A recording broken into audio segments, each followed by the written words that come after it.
Greetings, dear subscribers and casual listeners of my channel. In every universe that becomes truly iconic, sooner or later strange, sometimes downright absurd, questions begin to appear. Fans start looking for inconsistencies, asking paradoxical questions, and building theories that can spark entire battles in the comments. At first glance, these questions may seem silly, but they actually let us look at our favorite stories from an entirely new perspective. Today I've collected for you several of these curious and downright bizarre questions about the Harry Potter universe. Let's try to untangle them, relying on the text of the books and some simple logic. Get comfortable. It's going to be interesting. Number 1. The Wizard with a Gun. Let's start with the most provocative question that pops up with remarkable regularity in the comments. Why didn't wizards just use guns against Voldemort? On the surface, it sounds absurdly simple. Just catch the Dark Lord at the right moment and one well-aimed shot solves everything. But if we dig deeper, the idea collapses under a dozen obstacles. First of all, Voldemort is an extremely secretive figure. He doesn't attend public events, doesn't have habits or a schedule that can be tracked. Even if muggles or wizards themselves learned how to shoot, getting the Dark Lord in their crosshairs would be nearly impossible. Second, the very existence of magic makes firearms almost useless. A wand in the hands of an experienced wizard can raise a shield, deflect an attack, or even turn a bullet into harmless paper. It's no coincidence that even knives and shards of glass in the books turned out to be powerless against defensive spells. And finally, let's not forget that wizards can easily heal ordinary injuries. The consequences of dark magic, however, as in the cases of George Weasley or Alastor Moody, turn out to be far worse. So yes, a gun might work once, through sheer surprise, but beyond that it would just get in the way. Number 2. The child wizard problem. The next question is less obvious, but much more intriguing. How does the Ministry of Magic handle very young child wizards? Sure, Hogwarts students are taught to control their powers and reminded about the Statute of Secrecy.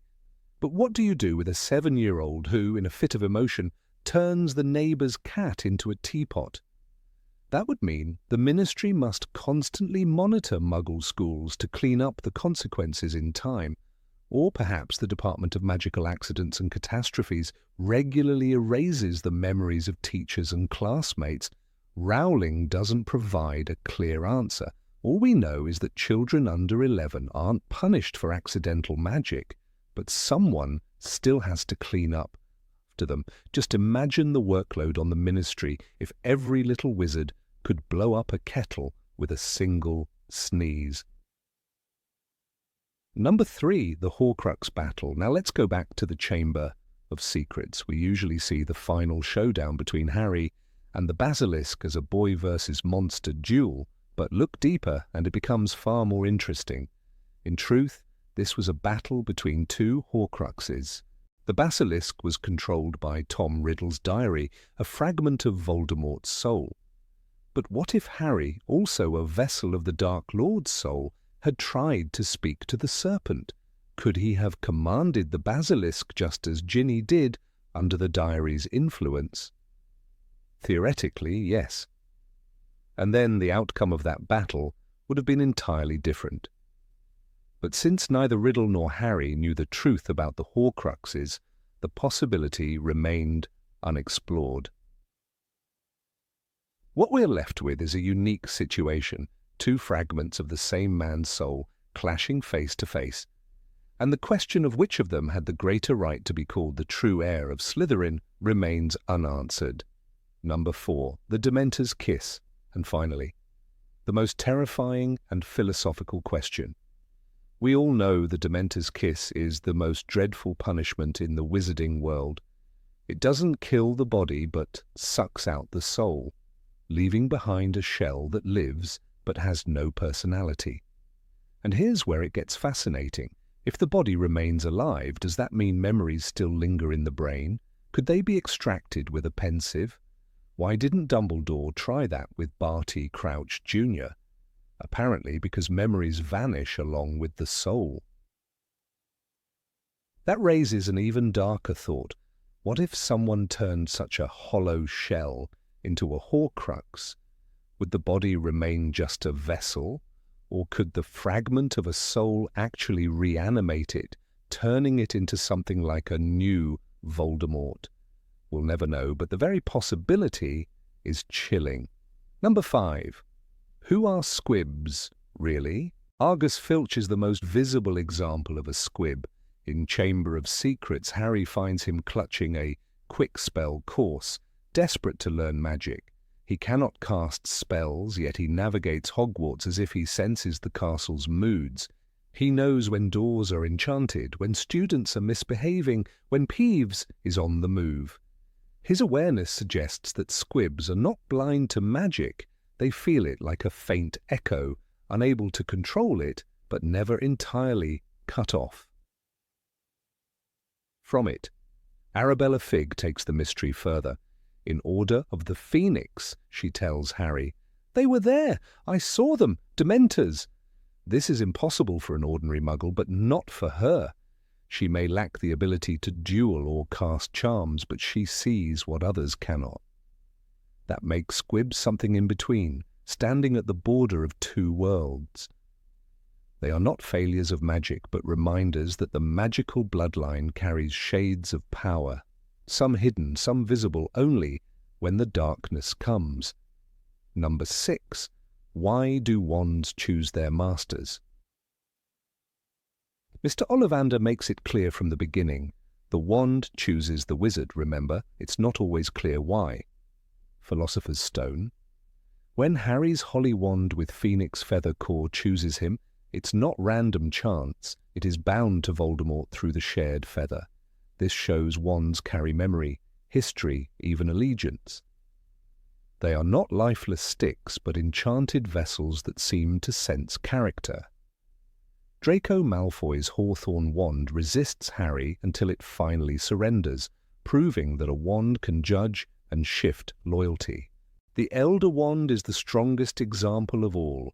It changes allegiance not when stolen, but when its master is defeated. This rule implies awareness, as though the wand itself recognizes true power and accepts the victor. When Voldemort tries to force it, the wand refuses him. "The wand will never ever be yours," Harry tells him in Deathly Hallows. That defiance reveals something extraordinary. Wands are not passive tools. They remember, they choose, and in their own silent way, they rule over the destiny of wizards. Number 7. Why do ghosts remain? Nearly headless, Nick gives us the clearest clue. In Order of the Phoenix, he explains to Harry that ghosts are imprints of the departed soul, and that only those too afraid of death choose to remain. Nick admits, "I was afraid of death. I chose to remain behind. I sometimes wonder whether I oughtn't have..." Well, that is neither here nor there. His words show that becoming a ghost is not automatic. It is a choice, driven by fear or unfinished business. But this explanation creates new problems. Voldemort murdered countless people, from James and Lily Potter to nameless Muggle victims.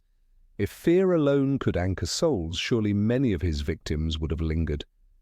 Why then do we not see the halls of Hogwarts filled with restless spirits of the fallen? One answer may be darker than Nick admits. Voldemort's experiments with Horcruxes prove he tampered with the natural laws of life and death. Perhaps his killing shattered souls in such a way that returning as a ghost was impossible. The spirits conjured in Goblet of Fire support this theory. When Harry's wand connects with Voldemort's, shadows of Cedric Diggory, James, Lily, and even Frank Bryce appear. They are not true ghosts, but echoes pulled from Voldemort's wand. Their appearance hints that death itself leaves traces. But it also suggests something else. Those who die at Voldemort's hand are trapped in a state beyond ordinary death, unable to cross back as ghosts. In this light, the absence of spirits is not coincidence. It is evidence of the unnatural cruelty of Voldemort's magic. Number 8. What happens if you break a broomstick? Harry's Nimbus 2000 gives us the clearest example. During a Quidditch match in Prisoner of Azkaban, the broom is destroyed after the Dementors appear. It was still in pieces, Rowling writes, the twigs strewn across the grounds. The magic didn't explode or lash out like a broken wand might, but it also didn't survive in fragments. Once snapped, the broom was useless. That moment shows that broom enchantments are fragile. Unlike wands, which hold deep cores of magical power, brooms seem to lose their ability once the structure is broken. Yet we can't assume all brooms would react the same way. The firebolt, for instance, was described as having advanced enchantments that stabilized its speed and agility. Hermione even warns Harry that it could be cursed, since it came with no note at all. If such a broom were cracked, what would happen to the layered spells inside? Would fragments still attempt to fly, creating dangerous, unstable pieces of wood whipping through the air? Or would the enchantments collapse quietly, like the Nimbus, leaving only splinters? The lack of broom accidents in the books may be deliberate silence. Quidditch is a violent sport, and crashes happen regularly. Players fall, bludgers smash into wood, and still we never hear of catastrophic magical failures. Perhaps the Ministry of Magic regulates broom-making to prevent dangerous chain reactions, ensuring that enchantments fade rather than explode. If so, broomsticks are safer than wands, but at the cost of becoming useless the moment they break. The Nimbus lying in ruins on the field is proof enough. Number 9. Where does Hogwarts get its money? Hogwarts is not a small countryside school. It is a castle that rivals any fortress in Europe. Moving staircases, enchanted ceilings, endless corridors, all of this requires upkeep. Every year the building suffers damage, trolls in the dungeon, a basilisk slithering through pipes, giants smashing walls, or Death Eaters tearing the place apart. And yet by the next term the castle stands firm, polished and ready. Repairs of this scale cannot simply happen without resources. Someone, somewhere, pays the bill. The Ministry of Magic is the first suspect. Cornelius Fudge visits the school often, inspecting and questioning Dumbledore, and in Order of the Phoenix the Ministry even tries to install Dolores Umbridge as High Inquisitor. This suggests political and financial control. If the Ministry funds Hogwarts, then it must also regulate salaries, food and materials. But how do they explain the endless feasts in the Great Hall? The house elves get food ready, then it's sent up through magic to the tables, Hermione reveals in Goblet of Fire. Still, food must come from somewhere. Did the Ministry supply the ingredients, or did Hogwarts have its own farms and sources? There is another possibility. The founders themselves left behind vast fortunes. Godric Gryffindor's sword was made by goblins, a priceless artifact. Helga Hufflepuff's cup was ancient gold. These were not poor people. If they established a fund, perhaps invested with goblins at Gringotts, it could easily sustain the school for centuries. After all, goblins are experts at growing wealth, and Hogwarts, with its prestige, may have profited from selling magical knowledge or rare items crafted by professors like Severus Snape, whose potions were unmatched. Think of it this way: Hogwarts may not be just an educational sanctuary. It could be a hidden economic power operating quietly while appearing only as a school. Dumbledore, with his wide connections, certainly knew how to use influence. The truth is never revealed, but the evidence lingers in every repaired wall and every magical feast. Hogwarts stands not only on stone and spells, but also on gold, and perhaps more gold than the wizarding world dares to admit. Number 10. What do house elves eat? Dobby is one of the few house elves we truly get to know, and yet Rowling never shows him eating. He appears in kitchens, carries trays, cooks meals, but never takes a bite himself. Even when Harry offers him food in Goblet of Fire, Dobby seems more excited about clothes than about anything edible. The absence is so loud it becomes suspicious. How can a creature with so much energy, so much strength, survive without food?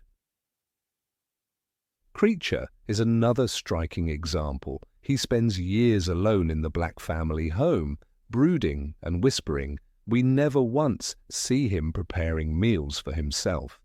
And when Harry first meets him in Order of the Phoenix, Creature is dirty, thin, but not starving. Creature lives to serve the noble house of Black, he mutters. His loyalty seems to sustain him more than bread or meat ever could.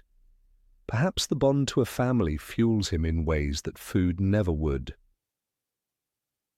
In Chamber of Secrets, Dobby punishes himself harshly, banging his head against walls and trying to stop Harry from returning to Hogwarts. Even in his pain, he never shows weakness from hunger or thirst. The magic of elves looks deeper, older than human spells.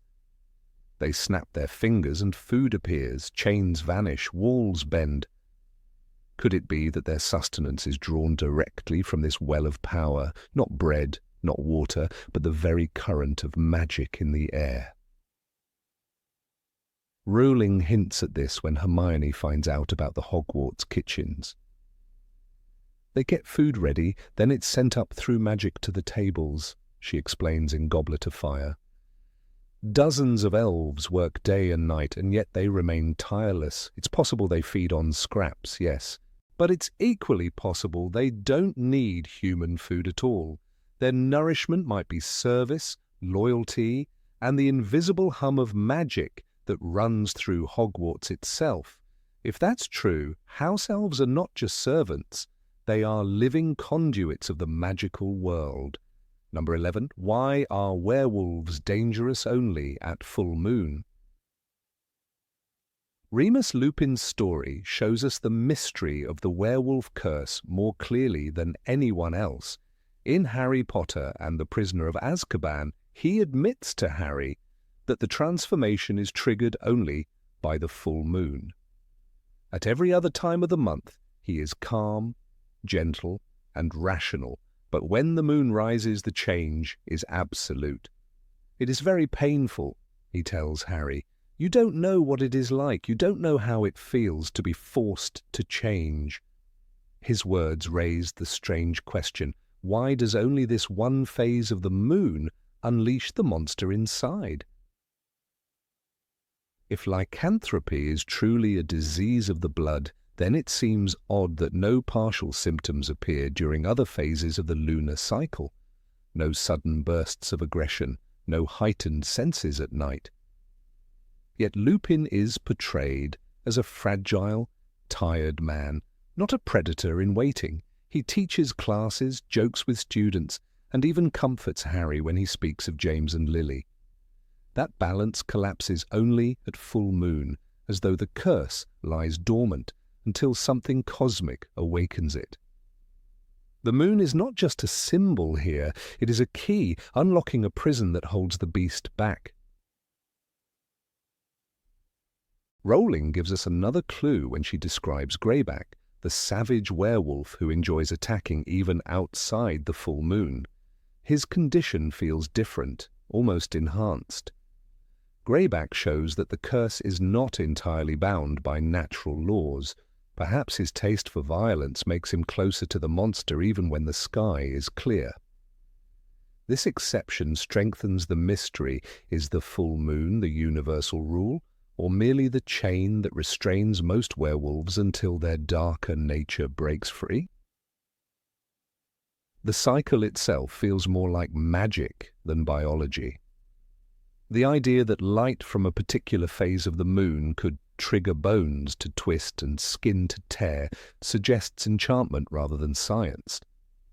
It might be an ancient curse, bound to the lunar cycle by wizards long ago and passed on through blood and bites. When we read Lupin's quiet despair or watch Harry and Hermione run from his transformed body in the forest, we feel that terror. Not because the monster exists, but because its prison is so precise. One night each month, no more, no less. The moon itself seems to hold the leash. Number 12. Why can't Muggles see Hogwarts? The curious enigma of Hogwarts' invisibility to Muggles has always lingered in the background of the Harry Potter saga, rarely confronted directly, yet essential to the mystique of the wizarding world. The books describe the castle as hidden by powerful enchantments, with Muggles perceiving only a ruin with a warning sign that reads, "Danger, do not enter." It sounds deceptively simple, but the implications of such magic are far from ordinary. A vast medieval fortress standing in the Scottish Highlands filled with hundreds of students and magical creatures cannot simply vanish into thin air. Its towers, battlements, and sprawling grounds occupy real physical space. And yet, Muggles continue their lives unaware, driving roads that curve away from the castle, hiking paths that never arrive at its gates, flying planes and satellites that record nothing but an empty stretch of wilderness.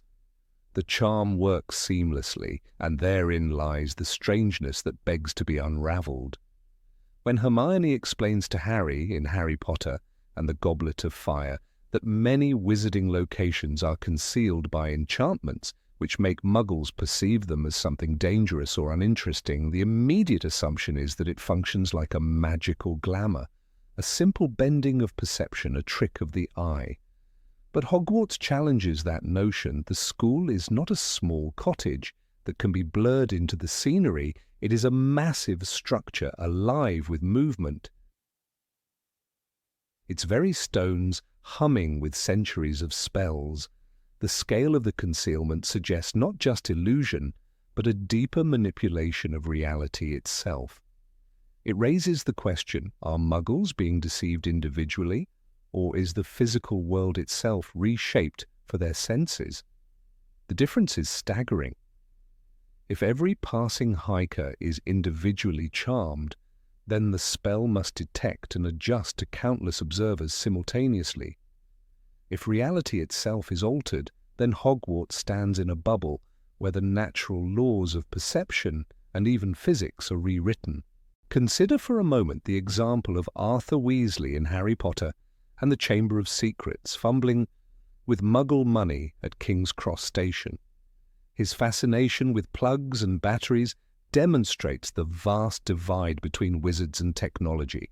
Yet if a wizard such as Arthur were to study the mechanics of an airplane or a satellite, would he realize that Hogwarts enchantments extend even to these cold machines? A GPS satellite mapping the Highlands should reveal a large anomaly where Hogwarts stands. A pilot glancing at his instruments should notice a discrepancy between what his eyes see and what the system records. But the silence of the Muggle world about such inconsistencies suggests that the charm blankets not only human minds but also interferes with electronics themselves. E.t.I. Magic, in other words, manipulates not just biology, but circuitry.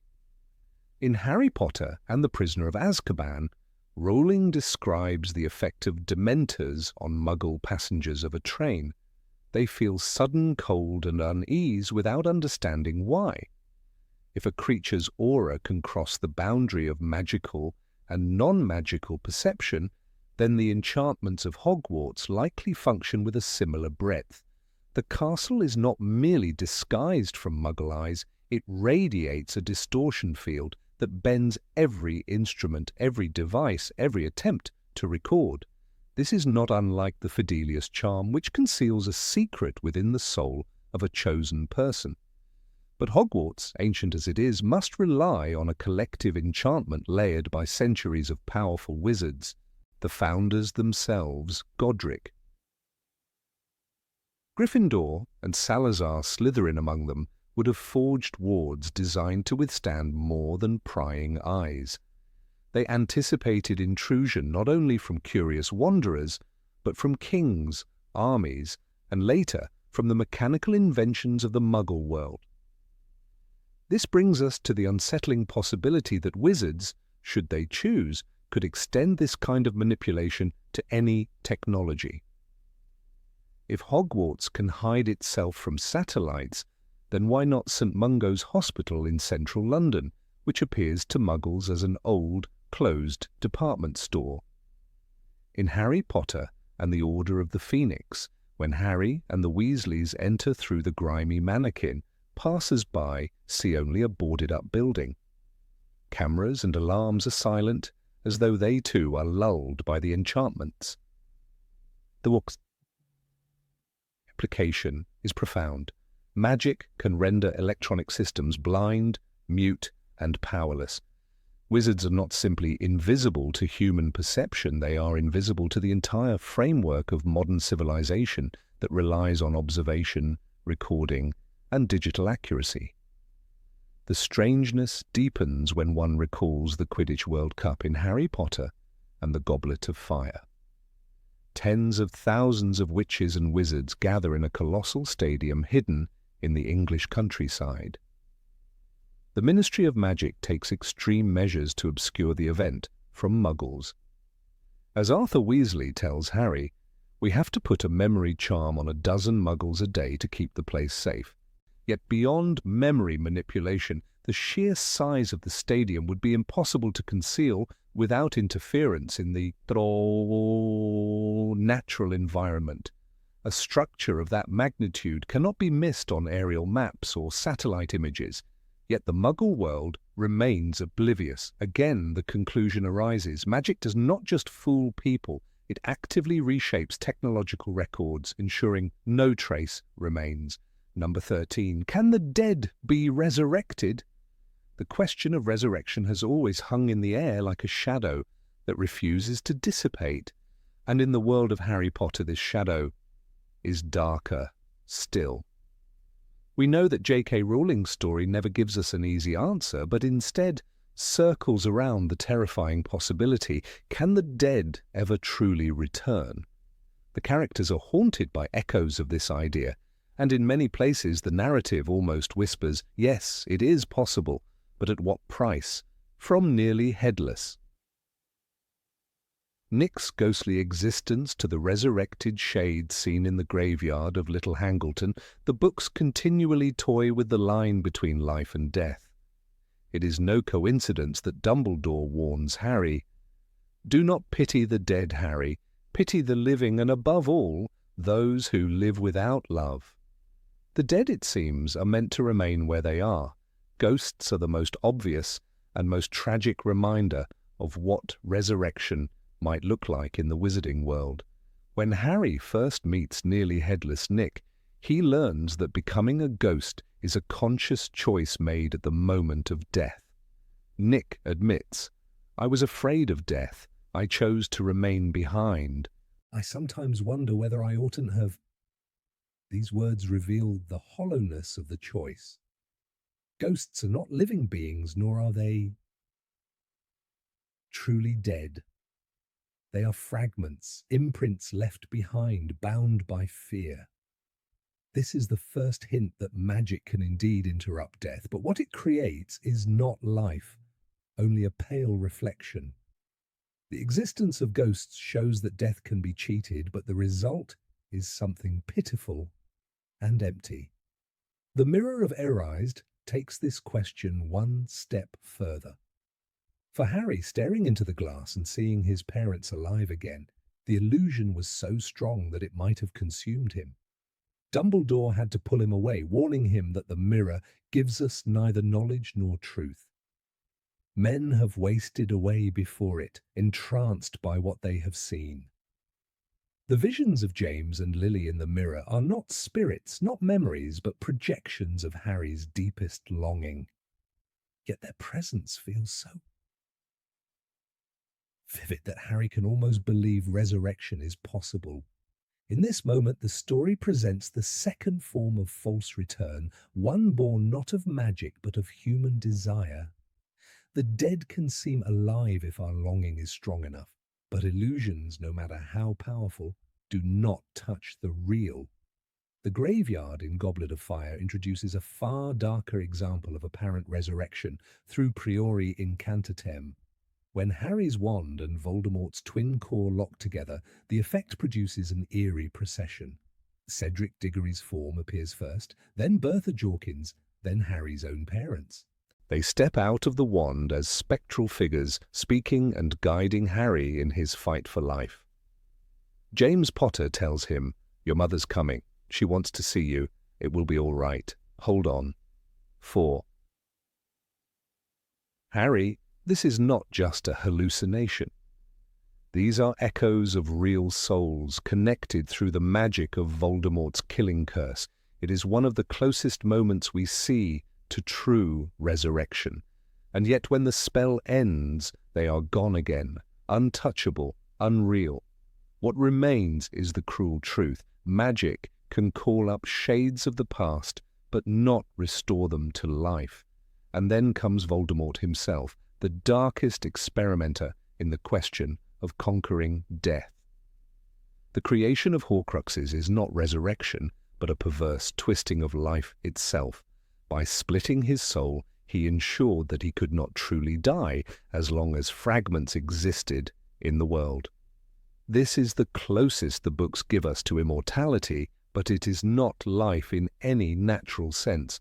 Dumbledore describes it in cold detail. You must understand that the soul is supposed to remain intact and whole. Splitting it is an act of violation. It is against nature. Voldemort achieves survival, but not resurrection. His existence after losing his body is proof, a shadow, a spirit clinging to snakes and quivering in forests far from the full return that resurrection would imply. The Resurrection Stone introduces perhaps the most tantalizing possibility. One of the Deathly Hallows, it promises to call the dead back. The legend in the Tales of Beedle the Bard describes how the second brother turned the stone thrice in his hand and summoned the girl he had loved. She came, but she was sad and cold, separated from him as though by a veil. Unable to bear it, the brother eventually took his own life. Here lies the most direct suggestion that resurrection is indeed possible, but the story emphasizes that it is a cruel and incomplete form.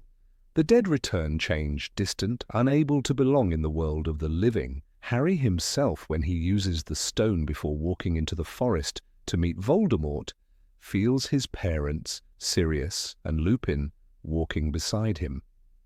They comfort him, but they are not alive. They vanish when he drops the stone. The magic offers solace, but not true life. Why then does no wizard attempt to go further? Why is there no great branch of magical research devoted to returning the dead? The answer perhaps lies in the silence that surrounds the subject. The Ministry of Magic is notorious for banning or suppressing dangerous experiments, from Time Turner studies to the development of unstable spells. It would not be surprising if every attempt to breach death had been forbidden outright, for fear of tearing the fabric of the magical world. But another explanation is even more chilling. Wizards may already know that true resurrection is possible, and that it would destroy them all if pursued. If a single object, the stone, already exists, what horrors would await if others attempted to replicate it? Number 14. Why is the Slytherin common room underwater? Of all the hidden corners of Hogwarts, few inspire as much fascination as the Slytherin common room. When Harry Potter and Ron Weasley slipped into the chamber, disguised as Crabbe and Goyle in Harry Potter and the Chamber of Secrets, the reader was given an unforgettable glimpse into this secret world. Rowling describes it with striking clarity. A long, low underground room with rough stone walls and a ceiling supported by stone pillars. Round greenish lamps hanging on chains from the ceiling cast a sickly, greenish light. The atmosphere was reminiscent of a dungeon. And yet what makes the room so remarkable is not just its architecture, but its placement. The chamber is located directly under the lake. its windows looking out into the murky depths, where strange shadows pass and the light filters through, as though the water itself breathes against the glass. The question has haunted fans for years. Why did Salazar Slytherin choose to build it beneath the weight of the lake? The first impression is one of danger. A vast body of water pressing down on fragile glass seems reckless, especially in a castle already riddled with enchantments and structural mysteries. Any slip in protective magic and the entire chamber could be swallowed whole. Yet to reduce the placement to mere eccentricity would be unfair to Salazar Slytherin, who was never careless. He was calculated, ambitious, and deeply protective of his legacy. The location under the lake was deliberate, and its purpose seems far richer than at first glance. Water, after all, was not just a hazard, it was a veil, a shield, and perhaps even a mirror of the founder's own complex mind. The Black Lake itself was far from an ordinary body of water.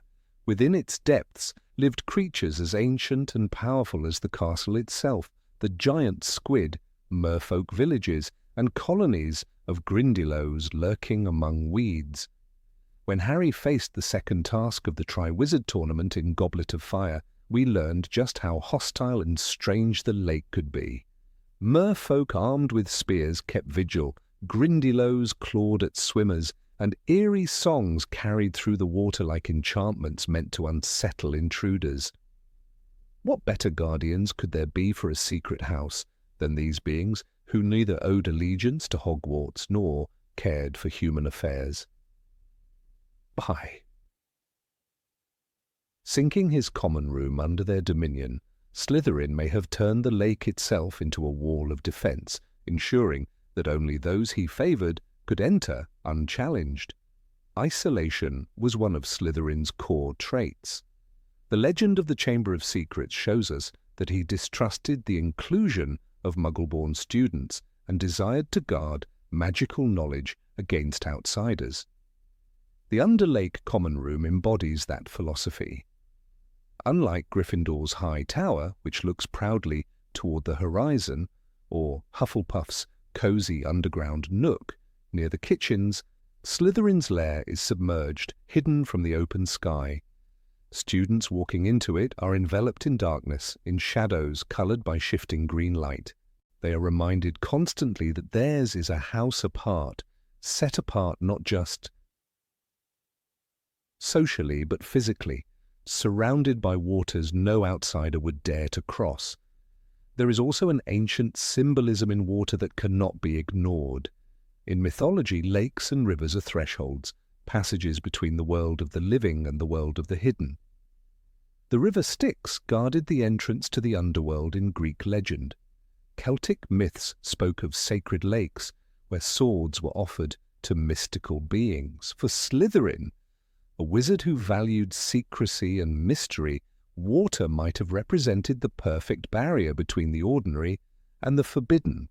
By situating his common room beneath the lake, he marked his house as one aligned with ancient, elemental forces that both protect and conceal.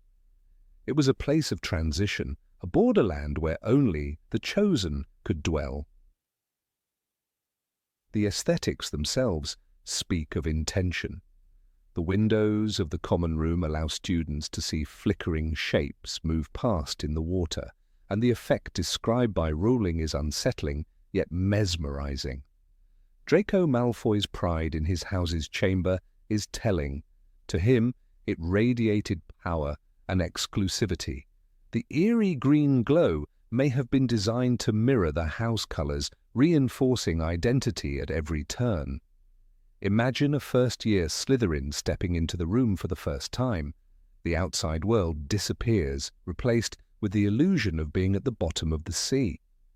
It is more than a common room, it is an initiation into a mindset of secrecy, ambition, and endurance beneath immense pressure. Some have argued that the underwater placement was meant for magical experimentation. In folklore, water has long been considered an amplifier of spells, especially those linked to concealment, transformation, and divination. The restricted knowledge Slytherin valued may have included rituals requiring proximity to water or the channeling of its energy. The presence of creatures like the giant squid and merfolk could have played a part in these mysteries, offering opportunities to study or even communicate with beings beyond human ken. Slytherin House, after all, prided itself on resourcefulness. What better setting for innovation than an environment steeped in ancient magic and natural warding? Even the potential risk of catastrophe could have been a feature rather than a flaw. To live daily in a chamber beneath the lake is to internalize the lesson that power requires vigilance. Any lapse could bring the crushing weight of water down, and so discipline and constant awareness were essential. Slytherin valued ambition and cunning, but also the ability to thrive under pressure. By shaping an environment where danger was always present but carefully contained, he was training his students to respect strength, both their own and that of the world around them. Number 15. Why are the portraits alive in Hogwarts? Of all the mysteries hidden within the walls of Hogwarts, few provoke such restless curiosity as the peculiar existence of the living portraits. They are not background ornaments or decorative relics of a bygone age, but active participants in the story of the school. They pace their frames, gossip with one another across halls, and, in moments of crisis, even act as guardians and messengers. The magical world treats them with an odd casualness, as if enchanted paintings that argue back are simply an everyday feature of life. Yet to the attentive reader, their very presence suggests something disturbing. Are these figures merely clever illusions, repeating patterns of behavior that mimic their original models, or are they fragments of true consciousness torn from the living or coaxed from the dead? That question lingers like a haunting riddle, pressing upon the very notion of life and memory in the wizarding world. Consider the way the portraits speak with startling individuality. Phineas Nigellus Black, the former headmaster, never appears as a neutral guardian of tradition. He is arrogant, disdainful, and openly prejudiced, often mocking Harry and his companions even in times of urgency. In Harry Potter and The Order of the Phoenix, when Phineas is asked to deliver messages between Dumbledore's office and the Black family home, he sneers, "I am not here to give you a running." Commentary on the movements of the Order. That sharpness is not the voice of a generic magical copy, but of a man with opinions rooted in his past. His words bristle with the same disdain he once carried in life, and his humor bites with the same bitterness. Such traits cannot be painted on with brushstrokes. They belong to something deeper than pigment and canvas. This becomes even more compelling when we remember the Fat Lady who guards Gryffindor Tower. She is not a passive sentinel repeating a single phrase. She negotiates, demands the correct password, and even refuses entry if she feels slighted. At one point, she famously shrieks and flees her frame after Sirius Black slashes at her portrait, demonstrating not only fear, but also a sense of self-preservation. Later, she is shown celebrating, drinking wine, and showing irritation with the students she guards. "I was attacked by Sirius Black," she cries, clearly shaken. Her emotional range is far beyond that of an enchanted lock. If she were merely a magical alarm system, she would not sulk, gossip, or indulge in wine. She would simply perform her function. Her behavior points to personality, memory, and the echoes of a lived life. One explanation often whispered among readers is that portraits in the wizarding world might capture a fragment of the subject's consciousness at the time of their creation. Unlike Muggle paintings, which only capture surface likeness, wizard portraits are woven with charms so complex that they preserve not only the physical image, but also pieces of the sitter's mind. That notion darkens when examined closely. If true, then the act of sitting for a portrait might involve surrendering more than time and patience. It might mean yielding part of one's soul, whether willingly or not. The thought resembles the grim art of creating a Horcrux, albeit on a gentler, sanctioned level. Is a portrait then a diluted Horcrux, an echo of memory extracted before death, rather than an act of violence that splits the soul? Dumbledore himself provides subtle confirmation of this unsettling possibility. In Harry Potter and the Deathly Hallows, after his death, his portrait in the headmaster's office offers advice, explains strategies, and even reveals his regrets. He instructs Severus Snape on how to protect Harry and when to give him the sword of Gryffindor. These are not mechanical responses coded into the canvas.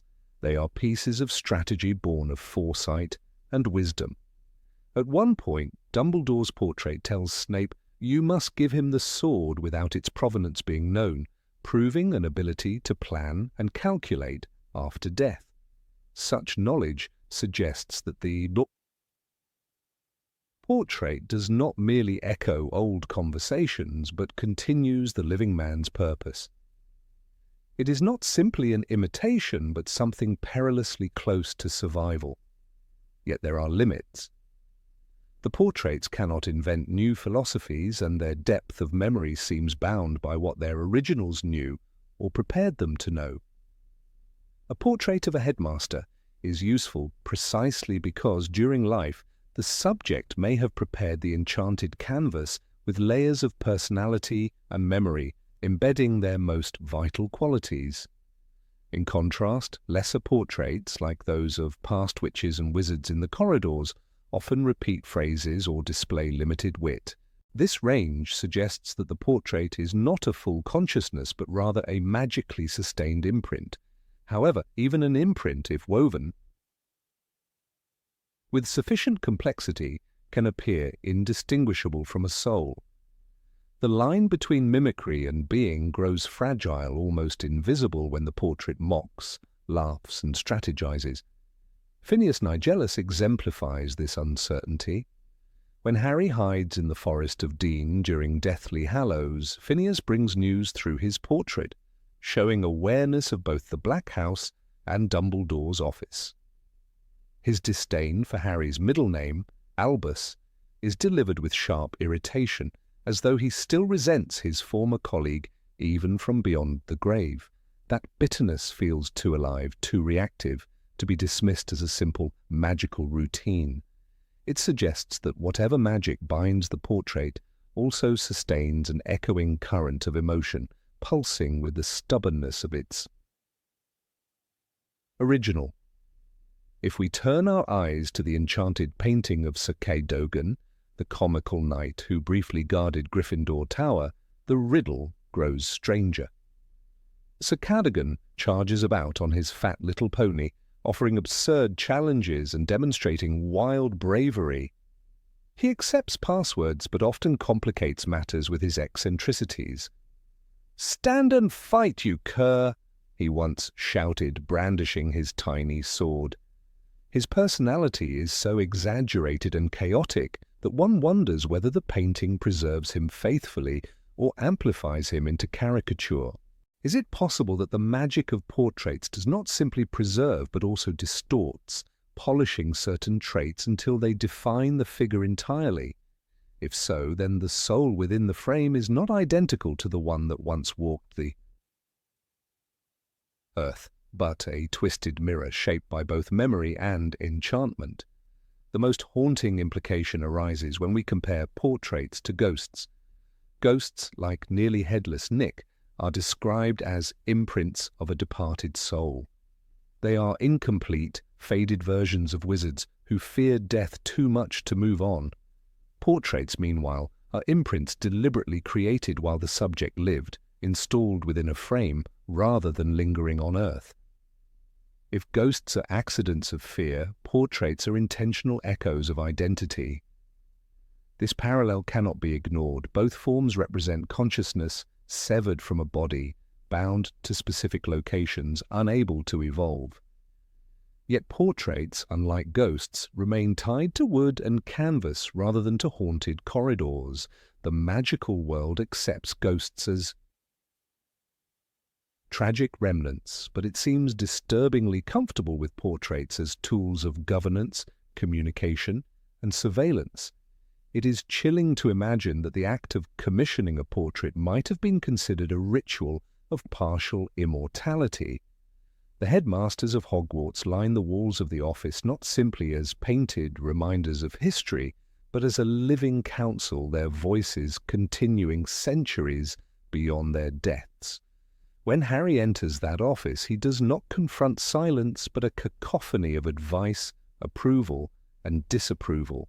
Each former headmaster still claims authority, still insists on shaping the future of the school. What does this mean for the nature of death in the wizarding world, when individuals never truly leave, but instead fracture into pieces? Ghost, portrait, memory, and legend, each clinging to existence in its own distorted form. The ethics of such magic remain murky. If a portrait carries pieces of personality, how much choice does the subject have? Did the fat lady consent to a life trapped forever in the corridors of Hogwarts? Did Phineas Nigellus agree to eternal servitude as a messenger between houses? Or were these portraits constructed after their deaths by others who wanted their voices preserved, whether or not they would have chosen such a fate? The question presses harder when we recall how Dumbledore's portrait immediately assumes command, as though the living man anticipated and accepted this second life. But can every painted figure claim the same awareness, or are some condemned without choice to live forever as half-shadows? It is worth remembering that the magical world often plays with the edge of morality. Horcruxes are condemned because they tear the soul violently. The mirror of Erised is feared because it shows dangerous illusions of desire. Yet the creation of living portraits is accepted as a benign tradition, despite carrying similar echoes of disturbing practice. A fragment of memory, a slice of personality, a shard of consciousness, all locked within a frame, denied rest, and compelled to serve. Whether viewed as comfort or cruelty, the result is undeniable. Hogwarts is filled with trapped voices, forever echoing their original selves. For the students who encounter these beings daily, the magic may seem whimsical or even protective. Harry trusted the fat lady's vigilance, Hermione often turned to portraits for guidance, and the Order of the Phoenix relied on Phineas Nigellus to carry news. But beneath this utility lies the eerie suggestion that the walls themselves are crowded with souls, or at least their echoes, forever staring, forever whispering. The enchanted frames become a prison of immortality, offering not peace but endless repetition. That is perhaps the strangest truth of all. In Hogwarts, death is not an end but a multiplication of echoes, and the living must walk among them, never certain where true life ends and magical imitation begins. The more one lingers on the question, the more unsettling it becomes. A portrait laughs, sulks, or plans, and we are left wondering who is speaking from within the paint. Is it a voice of memory preserved by spellcraft, or is it truly a piece of the soul, caught and bound never to rest? The magic of Hogwarts rarely offers clear answers, preferring to leave its inhabitants in the twilight between certainty and doubt. And so the portraits remain, silent witnesses until they choose to speak, guarding their secrets in the flicker of candlelight, their eyes following students through centuries, asking without ever answering what it really means to be alive. Number 16. Why does a phoenix reborn from ashes? Fawkes, the phoenix of Albus Dumbledore, stands as one of the most mysterious creatures in the entire saga of Harry Potter. His presence is woven through some of the most pivotal moments of the story, appearing in the Chamber of Secrets to blind the basilisk, shedding healing tears onto Harry's poisoned wound, and later providing his song as a source of courage in times of despair. But what makes Fawkes truly unsettling and enigmatic is not just his loyalty or his powers. It is his ability to die in flames and be reborn from ashes. When J.K. Rowling describes this process, it feels natural within the wizarding world. Yet when one pauses to ask, why does the phoenix regenerate in this way?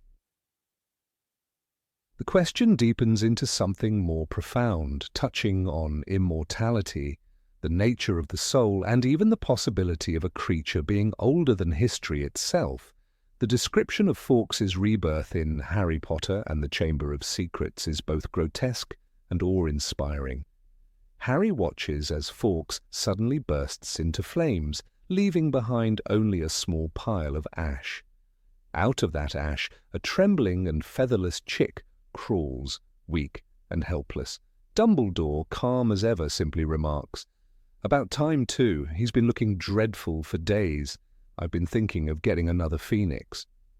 This casual remark hides a terrifying concept. Here is a creature that undergoes an actual death, consumed in fire, only to begin anew. But what happens to the consciousness of Fawkes in that instant? Is the being that emerges from the ashes the same Fawkes that sang to Harry, or a new bird imprinted with the same memories? The mythology of the phoenix is not unique to Rowling's books. In ancient Greek and Egyptian traditions, the phoenix was a symbol of the sun, reborn each dawn, or a creature that lived for centuries before burning itself on a pyre and rising again. What Rowling did was adapt this legend into her magical universe, grounding it in the tangible companionship between Dumbledore and Fawkes. But even within myth, the same riddle persists. Does the phoenix truly continue as itself? Or is every rebirth a replacement that only feels like continuity? If the latter, then Fawkes could be seen less as a single creature and more as a series of overlapping lives, each remembering the past like inherited memory. The question of the soul is unavoidable. Wizards in Rowling's world have debated the nature of the soul in the darkest of ways, as seen in Voldemort's creation of Horcruxes. Dumbledore warns Harry in The Half-Blood Prince, "Killing rips the soul apart. It is a violation against nature." If the soul is fragile even for wizards, then what about phoenixes? Do they have a soul that departs at the moment of fiery death, only to be pulled back into the hatchling body? Or are they timeless fragments of some eternal essence, incapable of being destroyed in the first place? Perhaps the soul of a phoenix is closer to flame itself. It never dies. It only changes form, never ceasing, but only cycling. There is also a chilling possibility. What if the rebirth of the phoenix is not a natural blessing but a curse? The very mechanism of burning and reviving suggests something unnatural, even tragic. To watch oneself consumed by fire again and again could be torment, not freedom. Dumbledore, who often spoke in riddles about death being but the next great adventure, may have seen in Fawkes not just companionship, but also a mirror to his own fear of mortality. Was his bond with the bird partly a fascination with this mysterious avoidance of death? And if the cycle of fire is a curse, then Fawkes may be far older, carrying within him centuries of forced renewal, a wanderer trapped in endless time. When Harry hears the Phoenix song in The Goblet of Fire, Rowling writes, "It was the sound Harry thought he would remember on his deathbed, a song of courage, of hope, of love beyond all measure." This description hints at something larger. How could a creature radiate not merely sound, but an emotional force of such magnitude unless it were deeply bound to the very essence of life itself? Fawkes is not only a bird, but an echo of eternity. His music is not just song, it is memory, heritage, the persistence of being across generations of death and rebirth. The song itself might be proof that the soul of the phoenix never splinters but remains whole, carrying from one body to the next. But if the phoenix truly is immortal in essence, then does that make it wiser than humans could ever be? Dumbledore, whose wisdom was revered even by his enemies, kept Fawkes as a close companion. Was this choice purely sentimental? Or did Fawkes whisper truths into the heart of the headmaster in ways words could not capture? The idea that Fawkes had lived through ages of wizarding history, perhaps watching civilizations rise and fall, suggests that the phoenix knew secrets of the world that even the most gifted wizard could not fathom. When Fawkes left Hogwarts after Dumbledore's death, it was not just grief. It was perhaps the closing of a chapter in a story that stretches beyond the lives of mortals. There is a haunting paradox. If phoenixes are immortal, why do they experience death at all? The act of bursting into flames is not symbolic. It is vividly described as destruction of the physical body. Why would an eternal being need to endure pain, decay, and fire? Could it be that rebirth is the price of maintaining immortality? That eternity is not a still pond but a stormy cycle, demanding that life be continually shattered and reforged. In that sense, the phoenix is the embodiment of both hope and suffering, proving that survival requires destruction and that endurance is paid for with endless deaths. The philosophical implications reach beyond creatures. Consider Harry's own survival against Voldemort's killing curse. He himself underwent something akin to death and rebirth, lying in limbo at King's Cross Station in the Deathly Hallows. He returns to life, carrying with him the mark of survival. Fawkes may be a living symbol of the very magic that allows Harry to triumph, the mystery that life, when given willingly, returns again. The phoenix's cycle is not merely about itself, but a reflection of the deeper rules of Rowling's universe, where love and sacrifice conquer death, and where endings are never final. And yet, the strange question remains. If the phoenix rises anew, is it truly the same being? The chick that Harry saw emerge in Dumbledore's office was frail and helpless, utterly unlike the majestic bird that had flown into the Chamber of Secrets. It had to grow, to molt, to become powerful once more. This suggests vulnerability, even loss. Perhaps each rebirth takes something away, some subtle fragment of the old self, leaving the phoenix both the same and not the same. If this is true, then Fawkes's loyalty to Dumbledore was not only a bond of the present, but also the result of countless rebirths of memory stitched into his being. One cannot ignore the metaphorical power Rowling may have intended. The Phoenix's rebirth echoes the theme of resilience that defines Harry's own journey. Every year at Hogwarts he faces danger, loss, and despair. Yet he rises again, scarred but unbroken. The Phoenix embodies this universal truth. To live is to endure destruction and to emerge stronger, but the metaphor only deepens the mystery of the mechanism itself. For metaphor can inspire, but it cannot answer whether the soul of Fawkes is truly eternal or replaced in every cycle of fire. The possibility that phoenixes are fragments of something divine cannot be dismissed. In Rowling's world, there are magical beings that defy easy categorization, centaurs who read the stars, dementors who embody despair, and Veela whose beauty is dangerous. The phoenix may belong to another category altogether, one that taps into creation itself. Perhaps they are born from the first fires of the world, from the sun's eternal flame, destined to carry forward a spark of divine immortality. If so, then Fawkes was not merely Dumbledore's companion, but a shard of the universe's original fire, walking beside the headmaster through the corridors of Hogwarts. The absence of Fawkes after Dumbledore's death adds a final layer to the enigma. He did not remain at Hogwarts, nor did he attach himself to another wizard. Instead, he disappeared into the wide world. This decision implies agency, a choice born of wisdom. Fawkes was not bound by chains of loyalty, but guided by an ancient rhythm moving where destiny called. Was he seeking another bond, another wizard in need? Or was he retreating into the timeless cycle, awaiting the next great upheaval of history? His departure suggests that the Phoenix's existence is not about serving humans, but about fulfilling a higher secret purpose. In the end, the strange question that lingers is not one that can be solved by logic alone. Why does the Phoenix rise from ashes?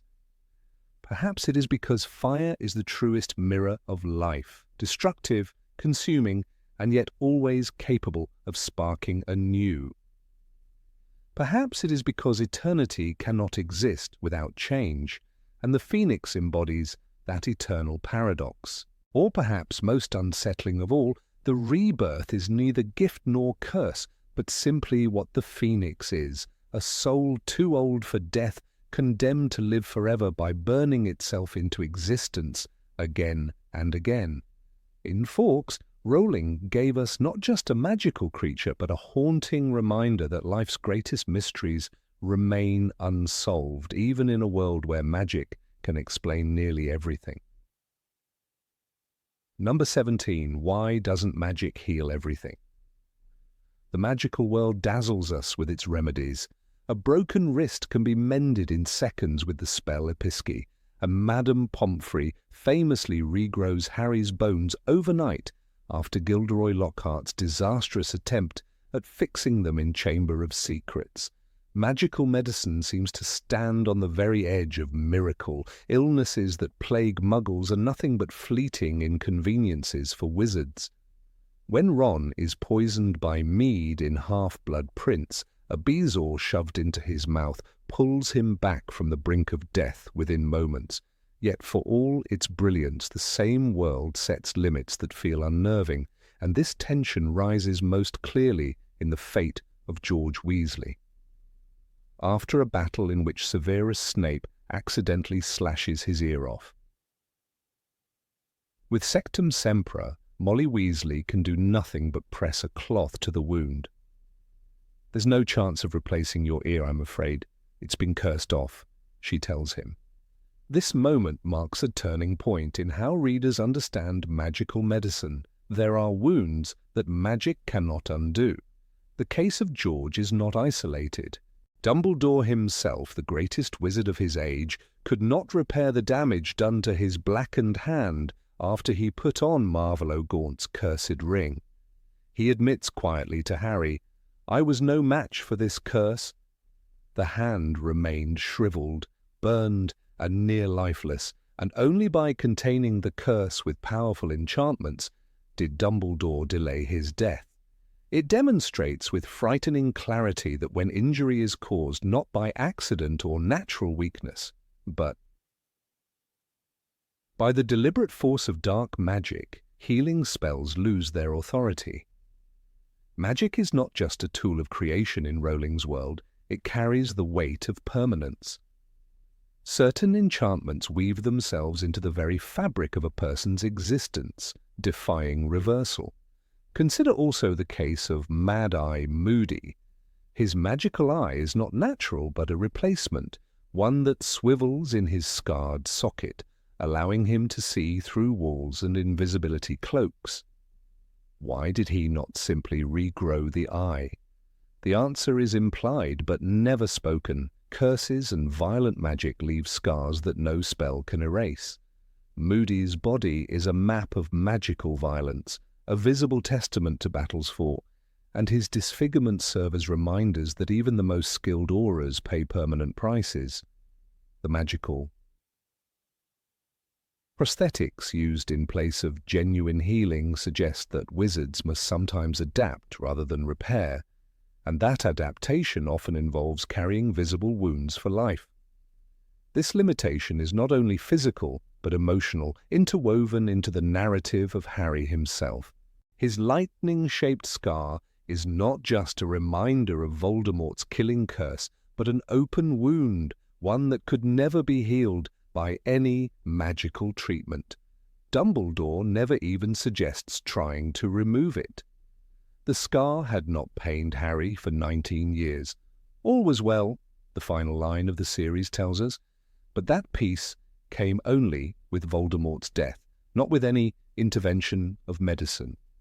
The scar embodies the idea that magic, when bound to destiny, cannot be erased. It represents permanence, the kind of mark that defines identity rather than injury. Rowling draws a distinction between natural injuries and cursed ones. When Draco Malfoy is slashed open by Sectum Sempra in Half-Blood Prince, Snape arrives and staunches the blood with incantations, saving Draco's life. Yet the text makes clear that only Snape's own mastery of the curse allows him to counter it. Sectum Sempra is magic meant to maim in an almost irreversible way, in George's case because the spell sliced clean through flesh and cartilage with a cursed edge. There was no way back. Readers learn here that the origin of a wound defines its outcome. A magically created injury exists on a plane above simple biological damage. It is woven into a spell's intent, and no general healing charm can untangle it. Even within the boundaries of natural ailments, not everything is conquerable. Werewolf bites, for example, cannot be cured. Remus Lupin lived his entire life under the shadow of Fenrir Greyback's attack, a transformation forced upon him that no healer could reverse. Wolfsbane potion, invented centuries later, provided only partial relief, the ability to retain his mind during transformation. Yet the fundamental curse of lycanthropy was beyond undoing. When Harry first learns this truth, it is a sobering realization. The magical world has its own version of chronic illness, inherited not from genetics or accident, but from cursed fate. This again reflects the world's law. Magic can only go so far before it collides with boundaries set deeper than flesh. The permanence of damage also emerges in the case of Frank and Alice Longbottom, tortured into insanity by Bellatrix Lestrange and her cohorts using the Cruciatus curse. At St. Mungo's Hospital, they remain forever damaged, incapable of returning to normal life, and no healer can undo the devastation wrought on their minds. Neville's grandmother admits with quiet grief, "There's nothing they can do. It's permanent." In this moment, the reader understands that even minds can be scarred beyond repair. The Cruciatus curse twists not only nerves but also consciousness, and no countercharm exists to restore what is lost. Magic can mend bones overnight, but it cannot reassemble a shattered psyche. These limitations suggest that in Rowling's universe, magic is a mirror of real-world medicine. Just as there are illnesses without cure in Muggle life, there are curses and wounds beyond the reach of spells. Madame Pomfrey, who represents the pinnacle of wizarding medical skill, constantly walks this line. She can regrow bones, cure petrification, and mend lacerations, but she cannot restore George's ear or heal the Longbottoms. Rowling uses her character to embody both wonder and frustration, showing that even the most brilliant healer must bow to magic's unseen laws. The contrast between what can and cannot be done builds a haunting realism in the fantasy. There is also a philosophical dimension here. If magic could cure absolutely everything, death itself would lose meaning. Rowling underscores this when Harry encounters the Resurrection Stone. The dead can be summoned as shadows but never brought back. Dumbledore warns you cannot bring them back. Do not pity the dead, Harry. Pity the living. Magic must fail at certain thresholds, or the stakes of life would collapse. George's ear and Lupin's lycanthropy stand as necessary boundaries, narrative reminders that suffering and loss shape characters. Without these limits, Voldemort's obsession with immortality would not seem monstrous, it would simply be achievable. The scars themselves serve a symbolic purpose. Harry's scar links him to Voldemort, but it also becomes his identity, a mark that tells the world who he is. Dumbledore's hand becomes a symbol of mortality, a constant reminder that even the great cannot escape consequences. George's missing ear becomes a symbol of resilience, his humor in the face of permanent loss, defining his character more than perfection ever could. When he jokes about being holy, Rowling makes clear that wounds can be integrated into personality.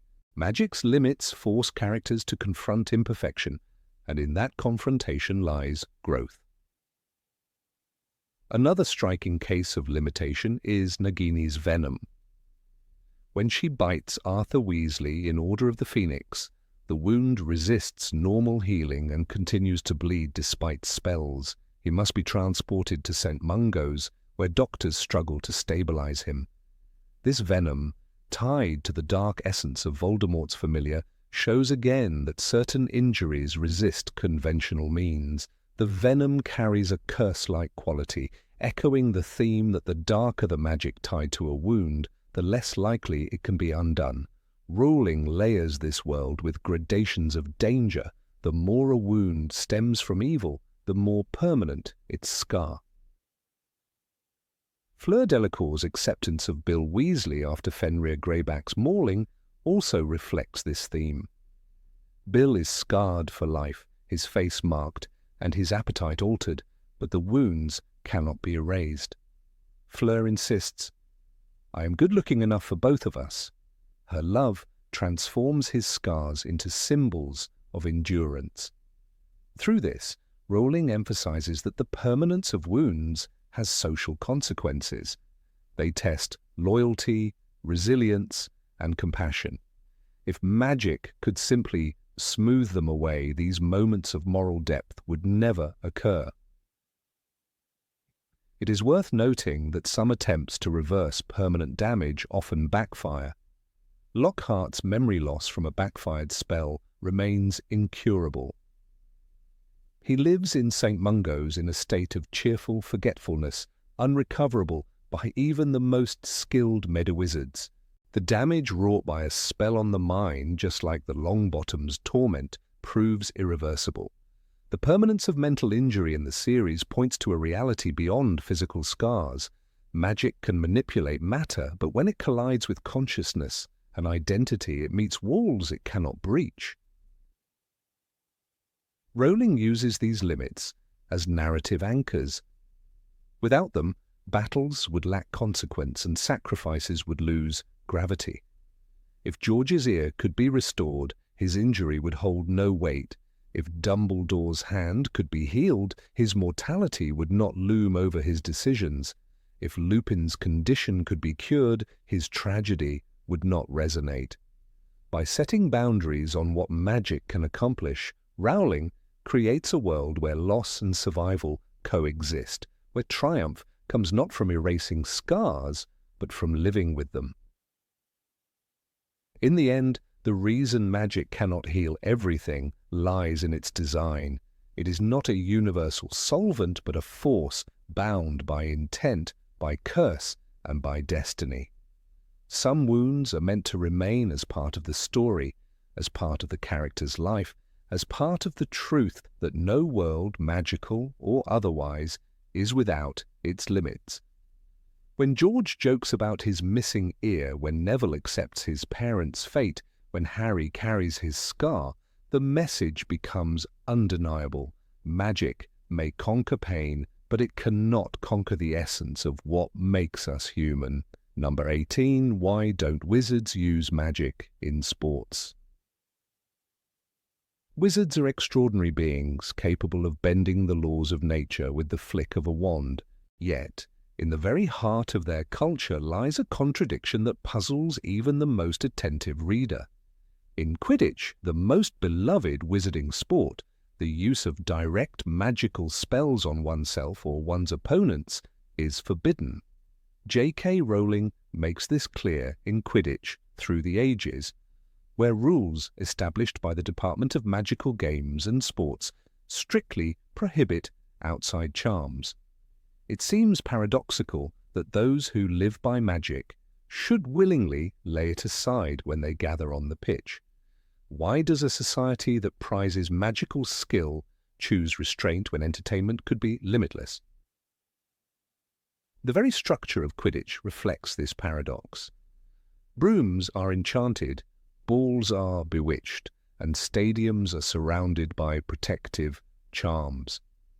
Yet once a player mounts a broom and the whistle blows, his or her wand must remain holstered.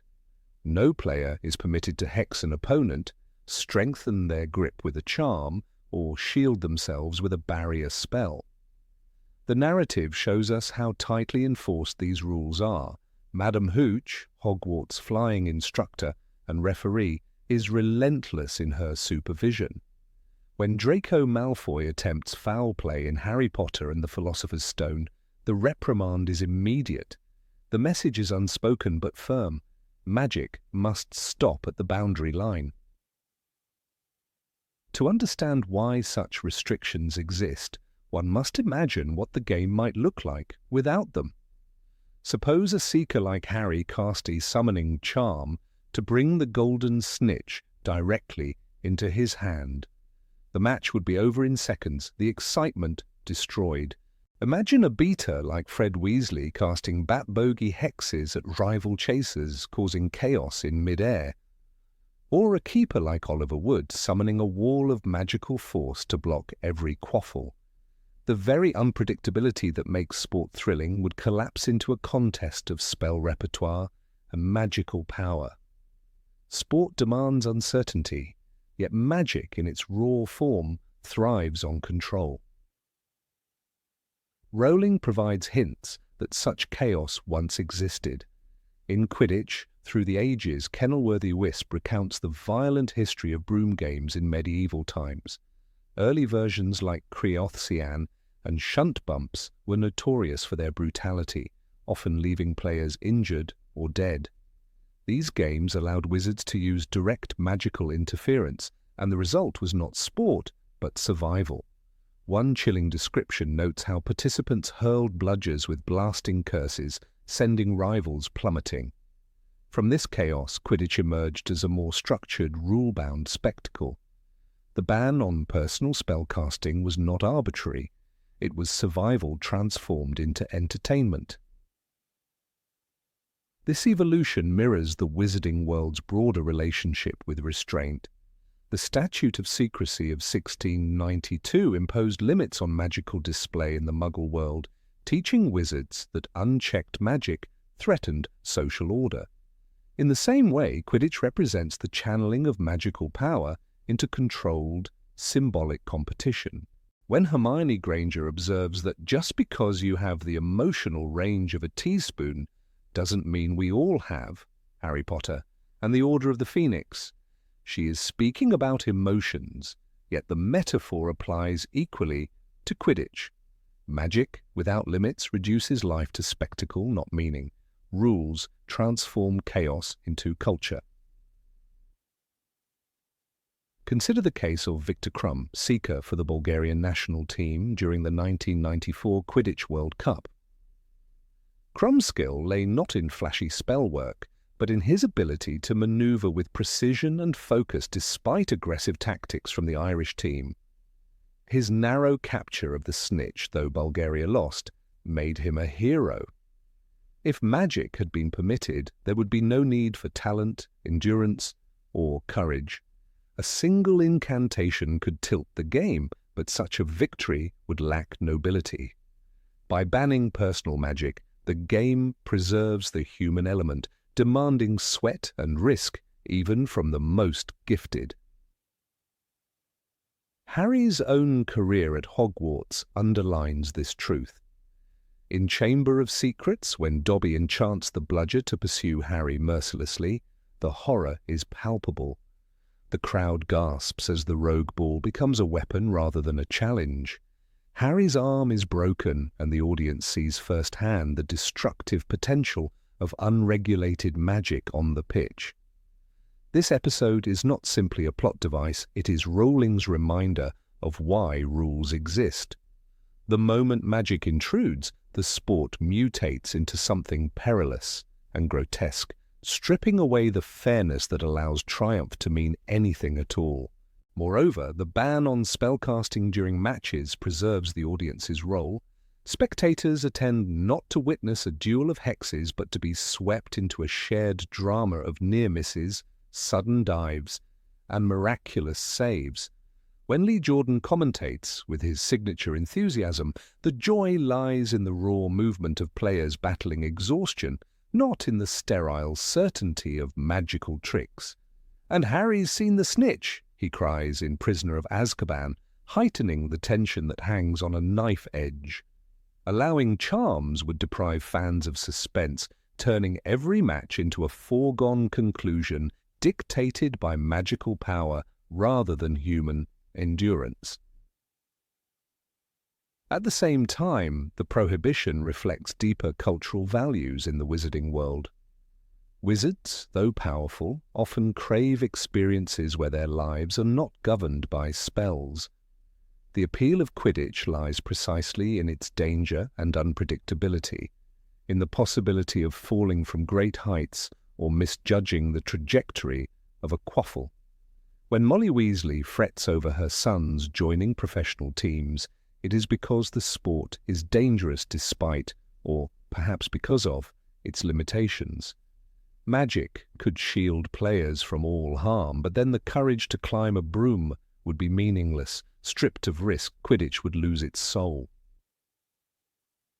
The contrast between magic in daily life and its absence in Quidditch is striking. Wizards use spells for cooking, cleaning, and even knitting. Mrs. Weasley's household hums with magical convenience. Yet when her son Fred takes to the sky, all such comforts vanish. He must rely on muscle and reflex, not charms. The game becomes one of the rare places where wizards taste the raw effort familiar to muggles. In this sense, Quidditch is a great equalizer. Despite the broom's enchantments, the body and the will remain decisive. It is as though the magical world secretly envies the authenticity of struggle. One might even argue that Quidditch functions as a cultural safety valve. Wizards, who might otherwise channel frustration into dangerous dueling or reckless spellcasting, find release in the arena. The chants, the rivalries, the heartbreak of loss all play out in a realm safely insulated from magic's full arsenal. Consider the violent enthusiasm of the Irish fans at the World Cup, their green sparks lighting the sky after victory. The game allows for spectacle, but only within tightly controlled boundaries. Without those boundaries, celebration could devolve into catastrophe, echoing the tragedies of medieval broom games. It is worth noting that breaches of these rules do occur, and when they do, the consequences are telling. In Order of the Phoenix, when Dolores Umbridge bans Quidditch for Harry, Fred and George, the injustice stings precisely because Quidditch represents not just a pastime, but a stage for proving courage. If magic could determine the outcome, the ban would be meaningless. But because victory requires genuine skill, being denied participation feels like exile. The prohibition against spells is what gives the game its emotional weight, making triumph sweet and loss bitter. The psychological dimension cannot be ignored. For young witches and wizards, Quidditch is a rite of passage. To face a bludger without a shield charm, to risk collision without cushioning spells, is to confront mortality in a way otherwise rare in wizarding youth. Harry's first dive for the snitch in Philosopher's Stone is more than athleticism. It is initiation into a world where bravery matters. Magic could erase fear, but fear teaches resilience. By removing spells, Quidditch ensures that courage is not theoretical, but lived in bruises and near misses. Ultimately, The refusal to allow magic in Quidditch is a cultural choice that speaks volumes about wizarding society. It shows that even in a world drenched in enchantment, there is recognition of boundaries. Magic, though wondrous, is not the answer to every pursuit. Sometimes what captivates the heart is not control, but surrender to chance, to effort, to the thrill of not knowing. Wizards surrender their wands during Quidditch not out of weakness but out of wisdom. In that surrender lies the very essence of play. And so, the strange question, why do wizards not use magic in sport, reveals its answer through history, danger, culture, and psychology. It is because magic would strip the game of its meaning, reducing struggle to spellwork, risk to ritual. The very act of restraint makes Quidditch the phenomenon it is, a celebration of human skill in a magical world, a place where even the greatest wizard must trust not in charms but in courage. Number 19. What does the Forbidden Forest hide? The Forbidden Forest is one of those places in the Harry Potter universe that is both seen often and yet never truly explored. Readers know the edges of it, they hear the warnings, they witness Harry, Hermione, Ron, and Draco punished with a trip beneath its trees, but the core of it remains shrouded. J.K. Rowling gave us glimpses, but never the full picture.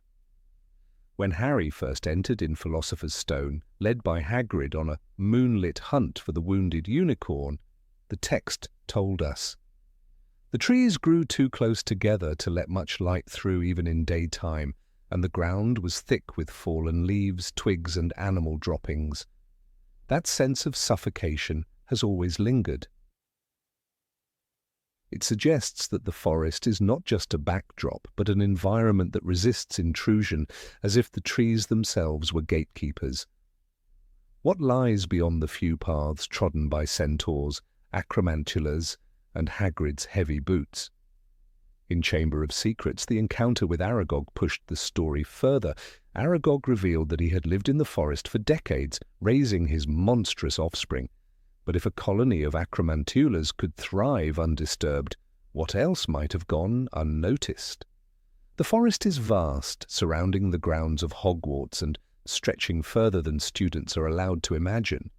Aragog himself admitted that he was brought there by Hagrid as a hatchling, which means the forest was already an established home for magical creatures before Hagrid's intervention. One cannot help but wonder whether the acromantulas were only tolerated because they were one danger among many. If a giant spider colony was merely part of the ecosystem, then perhaps even darker species remain hidden in parts of the forest never shown in the novels. The centaurs provide another clue. In Order of the Phoenix, Firenze described the forest as a place bound to the stars, where the movements of planets and omens were read with unmatched accuracy. This raises questions about the magical fabric of the land itself. Could the forest be a nexus of ancient magic, a geographical node where celestial patterns are reflected in the soil and the trees? The way centaurs treat the place, as sacred, as inviolate, suggests that it is not just wilderness but a temple. They do not allow casual interference, and even Hagrid, beloved as he is only tolerated.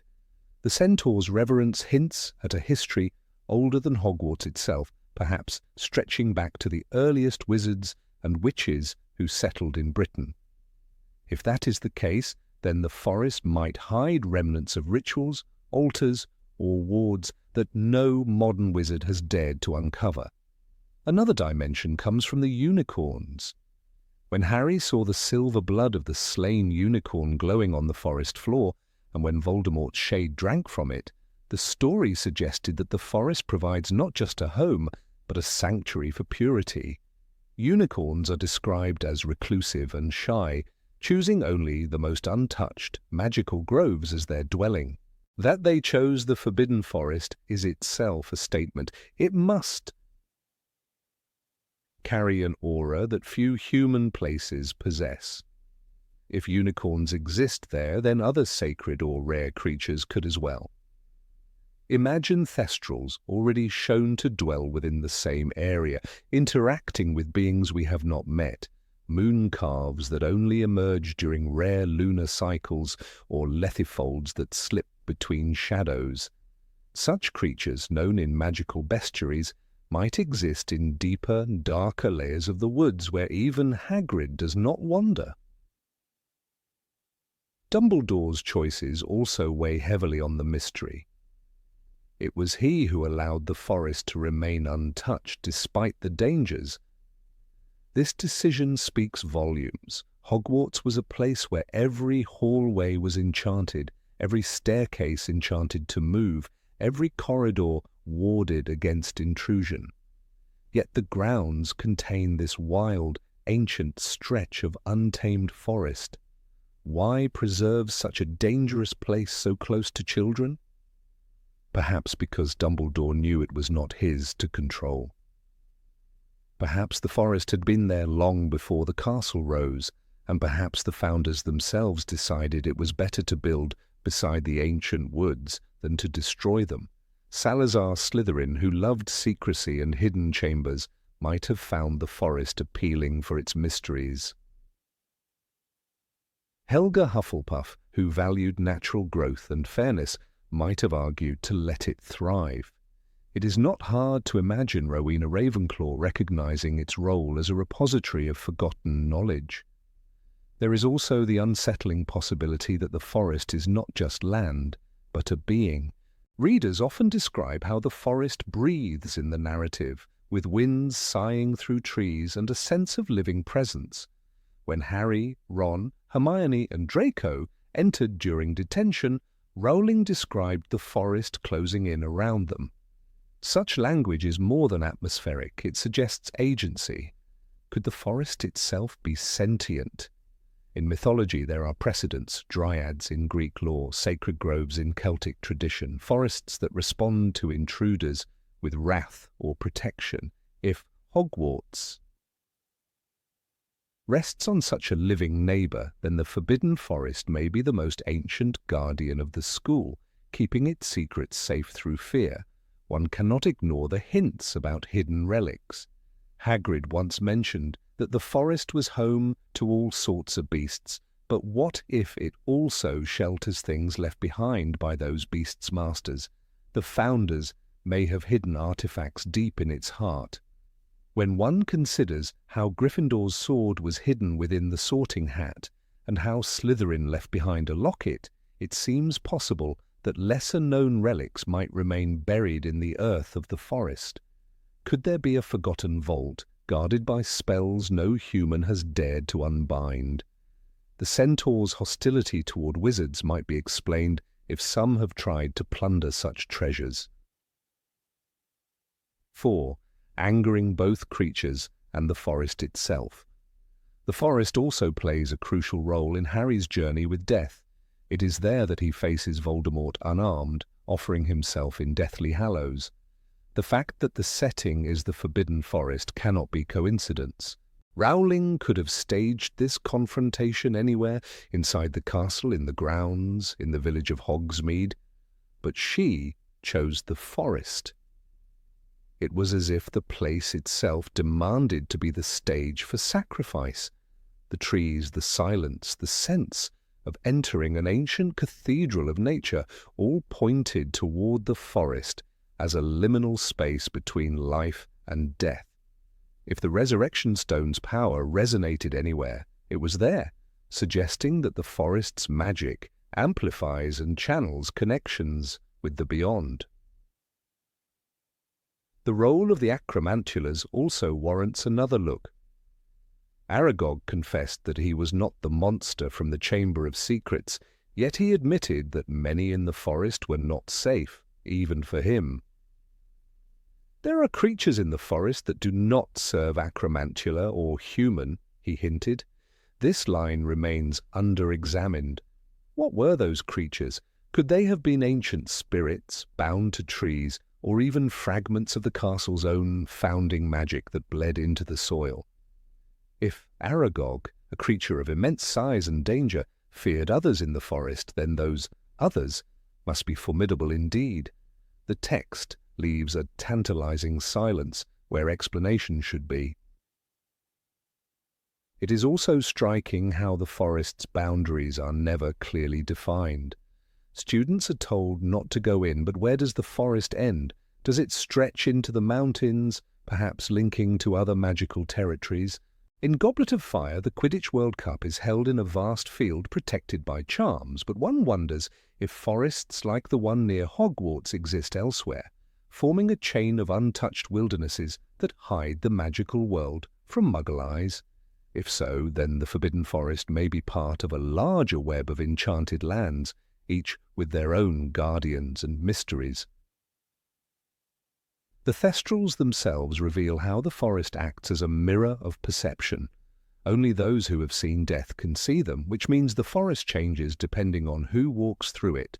For Harry, after Cedric's death, the forest no longer contained only hidden dangers but visible creatures of loss and understanding. This layered reality suggests that the forest is not fixed.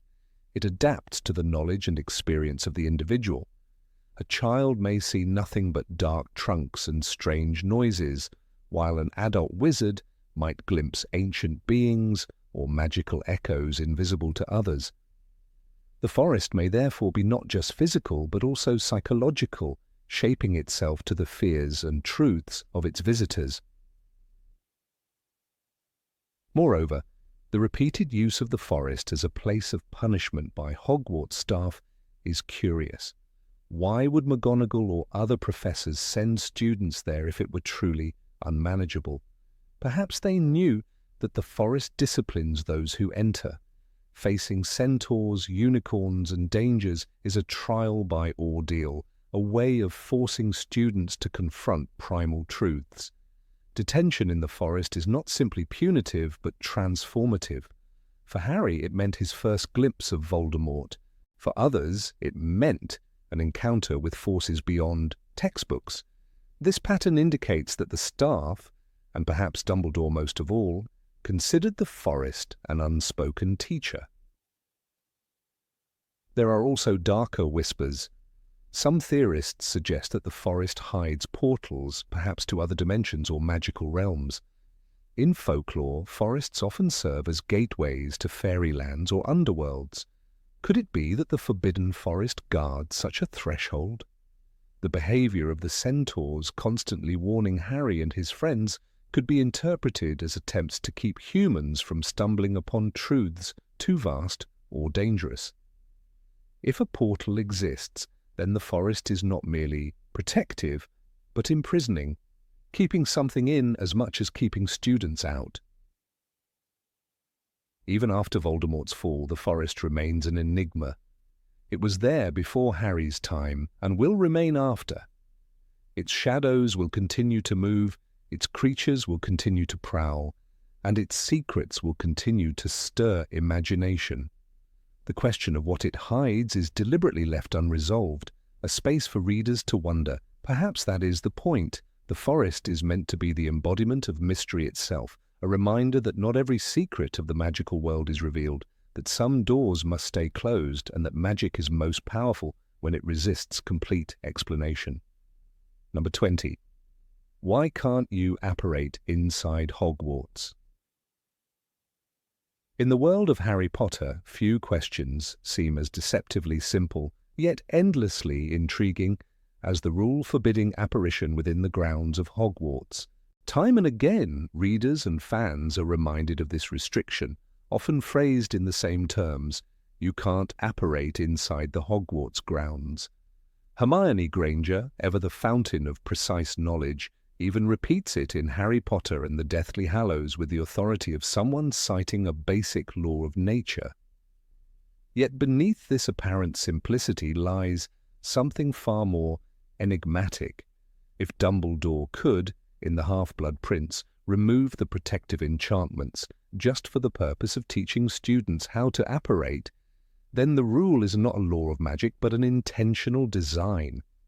And that forces us to ask, why? Why would the founders, or perhaps the castle itself, create and maintain such a rigid boundary against one of the most useful and advanced magical skills? The clearest reason, of course, is safety.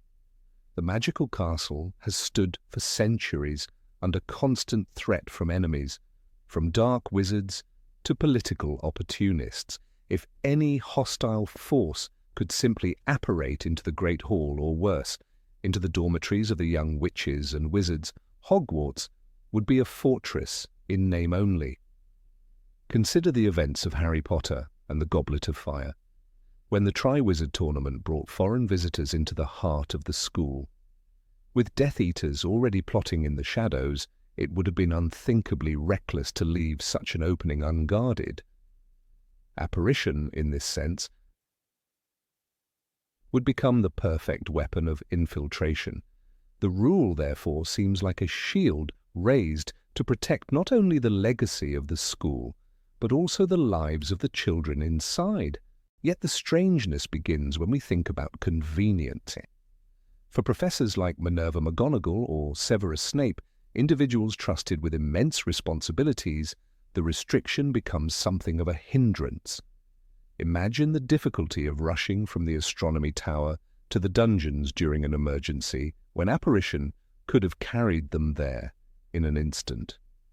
Even in less dramatic situations, such as escorting students or attending urgent matters in Hogsmeade, the ability to apparate within the grounds would have been invaluable. The fact that the professors themselves are bound by the same rules suggests that this is not merely a protective measure, but an absolute, indiscriminate law built into the fabric of Hogwarts. That is where the question deepens. Why could the enchantments not have been made selective? The Ministry of Magic is perfectly capable of placing enchantments over areas that limit certain magical activities. We see this in Harry Potter and the Order of the Phoenix, when ministry decrees extend into homes and restrict underage magic. We also see it in the Quidditch World Cup, where anti-apparition charms protect the campgrounds. These are human-crafted protections with specific parameters. If the ministry can accomplish such selectivity, then surely the combined magic of Godric Gryffindor, Rowena Ravenclaw, Helga Hufflepuff, and Salazar Slytherin could have designed an enchantment that allowed trusted adults free passage while blocking intruders. This contradiction gives rise to the theory that perhaps the ban on apparition is not simply the work of protective spells layered by human wizards, but something intrinsic to Hogwarts itself. The castle, after all, is not an ordinary structure. It is portrayed as almost sentient, with shifting staircases, rooms that appear and vanish, and doors that refuse to open unless approached with the proper password. The Room of Requirement, which Harry and Dumbledore both used, manifests as though the castle senses the needs of its inhabitants. To believe that a building could also enforce its own laws is not such a far leap. If Hogwarts can respond to need, why not also reject methods of travel that might weaken its defenses? A particularly telling moment comes during the Battle of Hogwarts. Voldemort, despite all his power and mastery of the dark arts, cannot apparate into the school. He must wait until the protective enchantments fall before launching his full assault. This is not just an accident of history. It shows that the rule applies universally, even to the most formidable sorcerer alive. The restriction is woven deeply into the castle's being, transcending human intention. Harry himself realizes this when he remembers that apparition will not serve as an escape route from danger within the castle walls.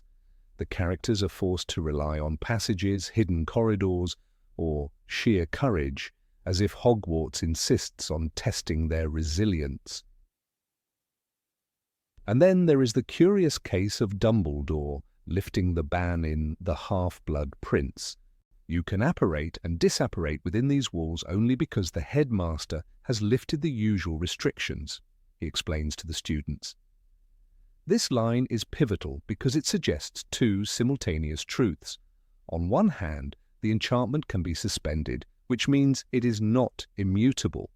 On the other, only the headmaster appears to have the authority to override it. What does that imply? If Hogwarts is indeed semi-sentient, perhaps the headmaster acts as a sort of mediator, a human given the keys to temporarily adjust the will of the castle itself. The decision to grant or deny such power could be part of the ancient pact the founders built into its stones. This notion of the castle as a living entity resonates with the long history of magical places in folklore. In Celtic myths, sacred groves and enchanted hills often refused entry to outsiders or swallowed intruders whole. Hogwarts, situated in the Scottish Highlands, might inherit this cultural tradition of magical landscapes with agency. The shifting staircases are more than whimsical detail. They could represent the castle, guiding or restricting its inhabitants, shaping their journey as much as protecting them. By forbidding apparition, Hogwarts might not only guard against enemies, but also ensure that its students experience the castle fully, traversing its halls, discovering its secrets, and learning patience in the face of its mysteries. One must also remember the educational philosophy embedded in the school. Hogwarts is not designed merely as a place to deliver knowledge, but as a crucible for growth. The inability to apparate inside its walls forces students to navigate challenges through ingenuity, resourcefulness, and courage. Harry and his friends often had to run through hidden passages or rely on allies in unexpected places. Had apparition been available, many of these tests would have lost their sting. Imagine Harry apparating directly into the Chamber of Secrets or into the Gryffindor Tower without risk. The lessons learned through endurance and bravery would be stripped away. The ban then could be seen as part of the founder's vision that true strength emerges not from convenience, but from struggle. Specific examples reinforce this interpretation. In Harry Potter and the Philosopher's Stone, Harry, Hermione, and Ron would never have endured the gauntlet of magical protections to reach the Mirror of Erised if they could simply apparate past obstacles. The same applies to the Triwizard Tournament's second task, where the heroes plunge into the Black Lake. Apparition might have solved the problem instantly, but the ban forces them to adapt to their environment. Time and again, Hogwarts molds its students not through the easy path, but through the demanding one. Apparition, the most efficient of shortcuts, is antithetical to this philosophy. Nevertheless, the argument of convenience persists. Why deny professors the privilege when their responsibilities differ from those of students? Here we must consider the nature of temptation and corruption. Even professors can falter. Consider Quirrell, whose betrayal nearly doomed the school in Harry's first year. To grant selective apparition rights would be to create vulnerabilities. A trusted professor might fall under the imperious curse, allowing enemies to exploit the privilege. The universal ban, therefore, levels the playing field, ensuring that no individual, however powerful or corruptible, can compromise the safety of the castle from within. There is also a symbolic layer to this mystery. Hogwarts is not simply a school, but a sanctuary, a place set apart from the ordinary world. By restricting apparition, the castle draws a clear boundary between the chaos of the wizarding world and the sanctity of its halls. Students must approach on foot, by boat, or through the gates. They must endure the journey to earn entrance. This echoes ancient rites of initiation where aspirants to sacred mysteries were forced to cross thresholds rather than skip them. The impossibility of bypassing those thresholds with apparition reinforces the idea that Hogwarts is a consecrated space not to be entered lightly. Even the Marauder's Map, that extraordinary artifact created by James Potter, Sirius Black, Remus Lupin, and Peter Pettigrew, shows no evidence of being circumvented by apparition. The map tracks footsteps, pathways, and movements, but it never once hints at a student vanishing and reappearing in another location. The creators themselves accepted the rule as fundamental, building their magical invention around the castle's existing laws rather than attempting to break them. Their silence on the matter is telling. To the inhabitants of Hogwarts, the ban is as natural as the turning of the staircases or the opening of the Great Hall at mealtimes. What emerges then is a picture of a rule that is not merely practical, but deeply philosophical. The inability to apparate within Hogwarts enforces protection, discourages corruption, sustains the educational mission, and affirms the sanctity of the castle. More importantly, it hints at a truth that Dumbledore, ever enigmatic, might have quietly recognized. Hogwarts is alive in ways that defy conventional explanation. To speak of the ban as though it were a bureaucratic measure is to miss its essence. It is a heartbeat, a law inscribed into stone and spell alike, guarding and guiding those who call the castle home. When we hear Hermione state, with exasperation in Deathly Hallows, "You can't apparate inside the Hogwarts grounds," we are not hearing a simple repetition of fact. We are being reminded of the castle's sovereignty, its refusal to bow to convenience or loophole.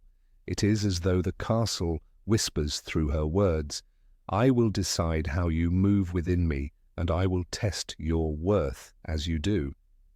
That whisper has echoed across centuries, binding students and teachers alike in a covenant with the school that raised them.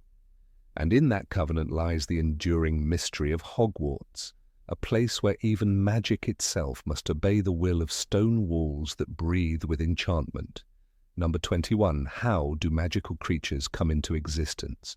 The wizarding world dazzles with an endless parade of magical beings, from the proud hippogriffs to the sly goblins who manage Gringotts, from the eerie thestrals to the mighty dragons chained at the Tri-Wizard tournament.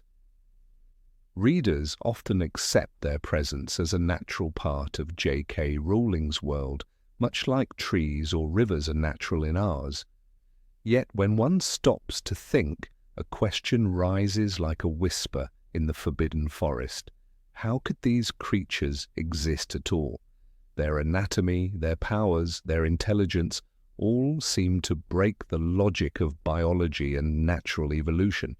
A dragon's ability to breathe fire or an acromantula's capacity for human speech are not mere quirks of adaptation.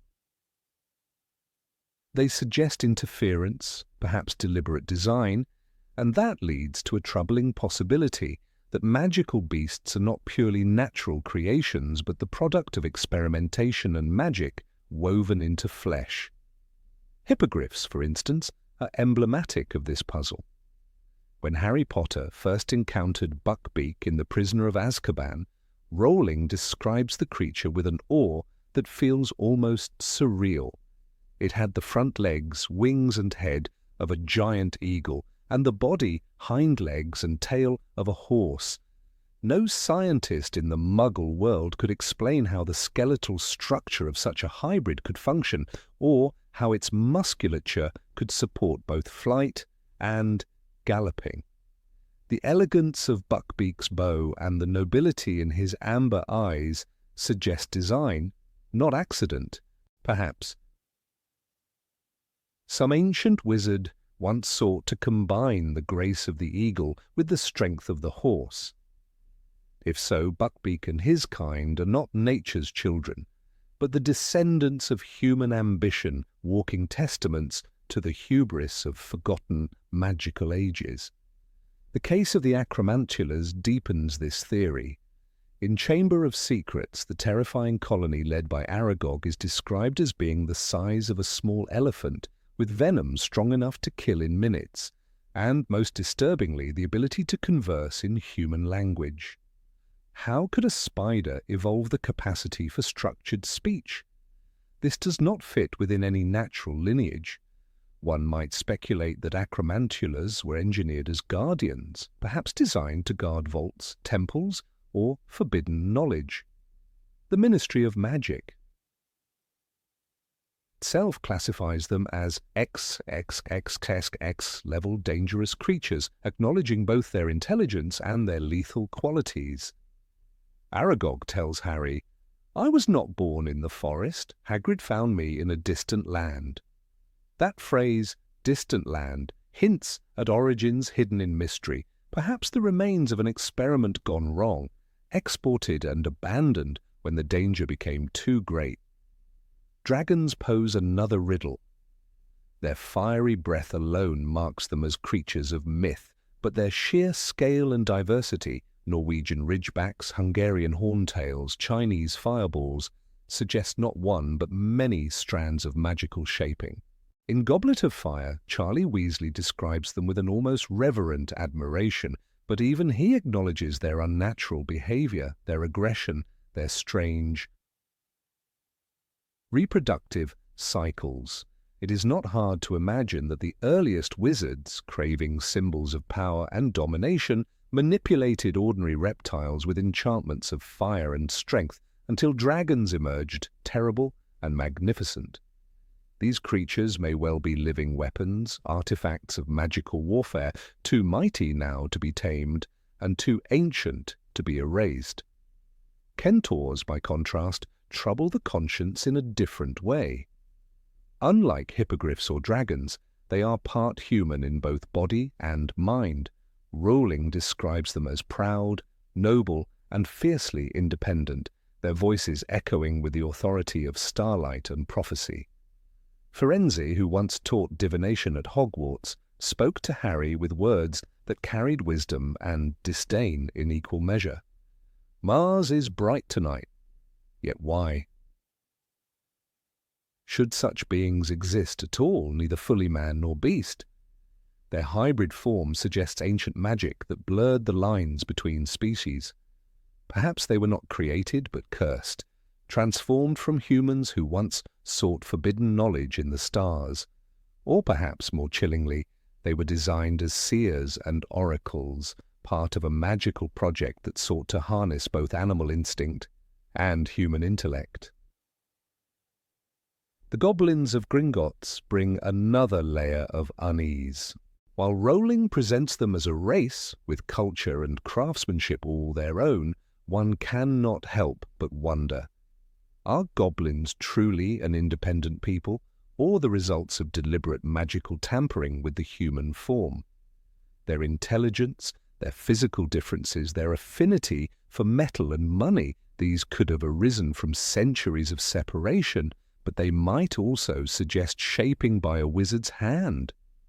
The fact that they distrust wizards, that they speak often of ownership and exploitation, raises the unsettling thought that they remember a time when their very existence was a product of servitude. In Deathly Hallows, Griphook says with bitterness, "Wizards refuse to share the secrets of wand lore with other magical beings." His words echo with a history of subjugation, and perhaps even creation. Consider also thestrals, the skeletal winged horses visible only to those who have seen death.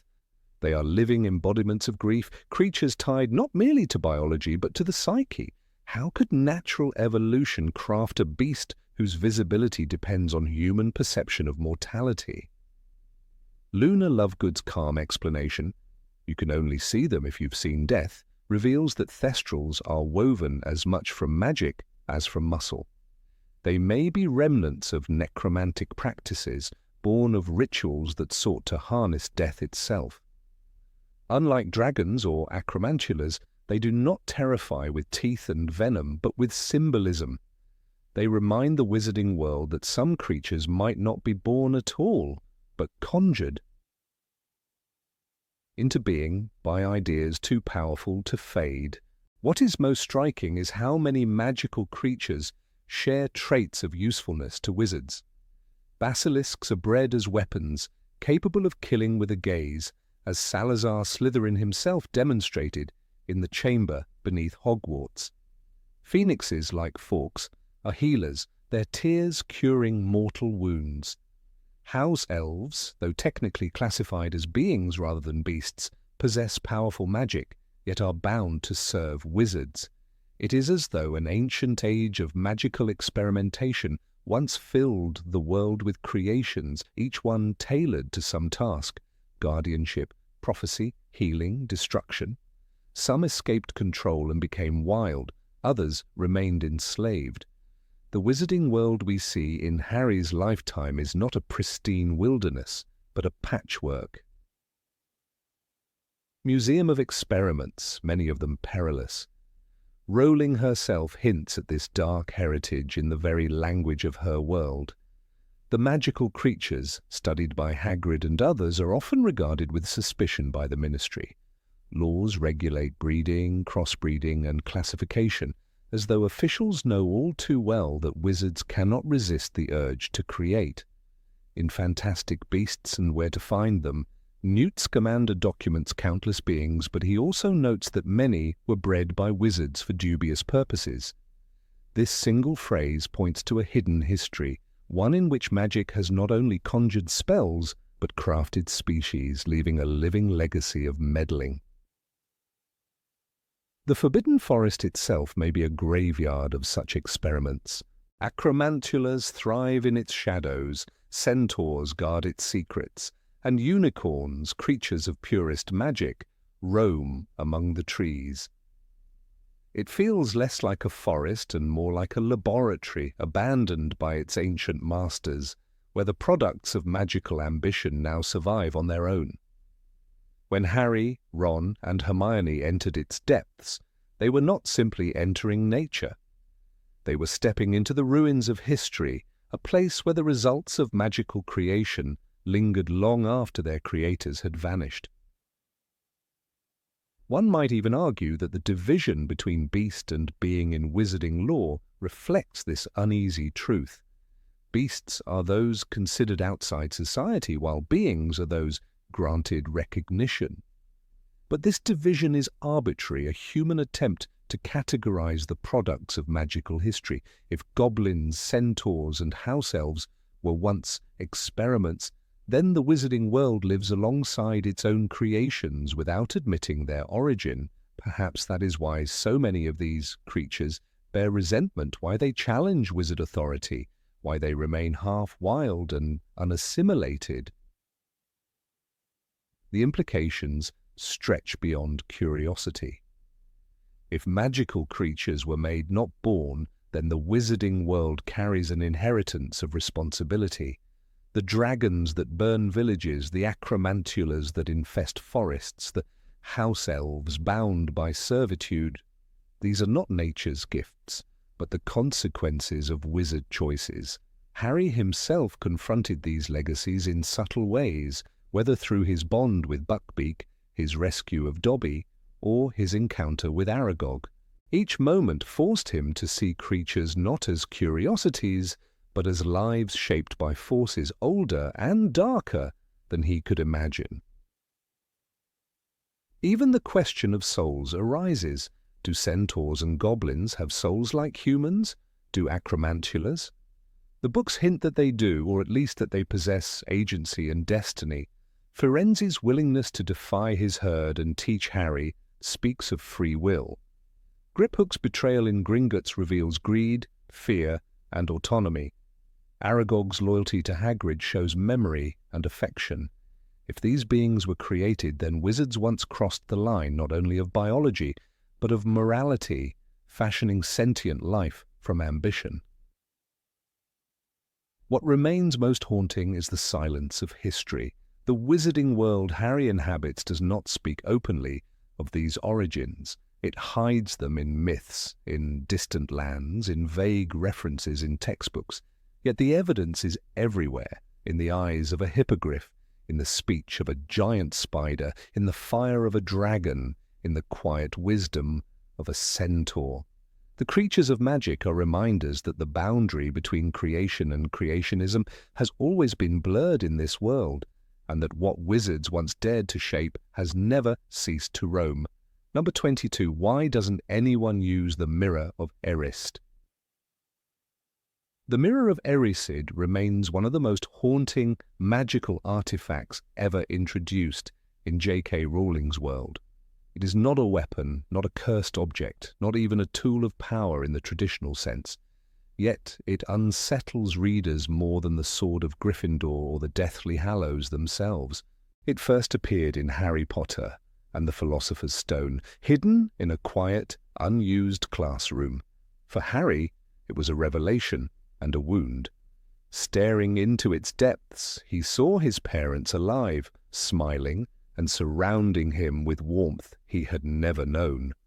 Dumbledore later explained, the happiest man on earth would be able to use the Mirror of Erised like a normal mirror. That is, he would look into it and see himself exactly as he is. But the mirror disappears from the narrative almost as suddenly as it enters. Why is this powerful object abandoned? Why does no one else ever think of using it? The first reason seems clear. The mirror is dangerous. Harry was only 11, yet he risked losing himself in its reflection. Rowling describes him sneaking back again and again, desperate for another glimpse of his lost family. He confesses to Ron that it shows my family. They all look happy, and they are waving at me.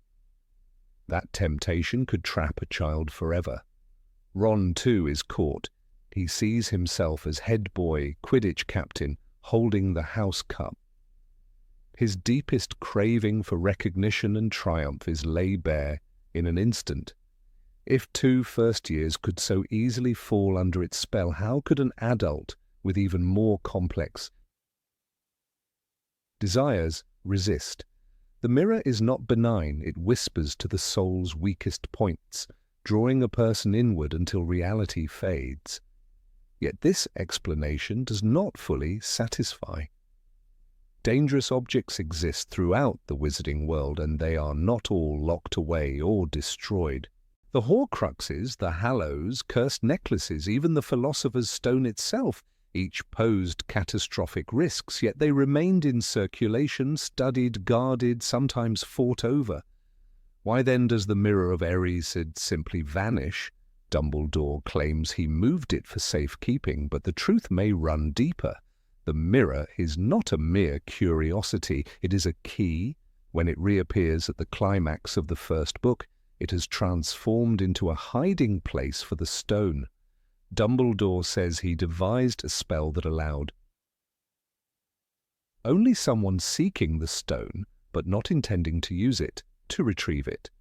This reveals something essential. The mirror is more than a reflective surface. It can interact with intention, perhaps even with destiny itself.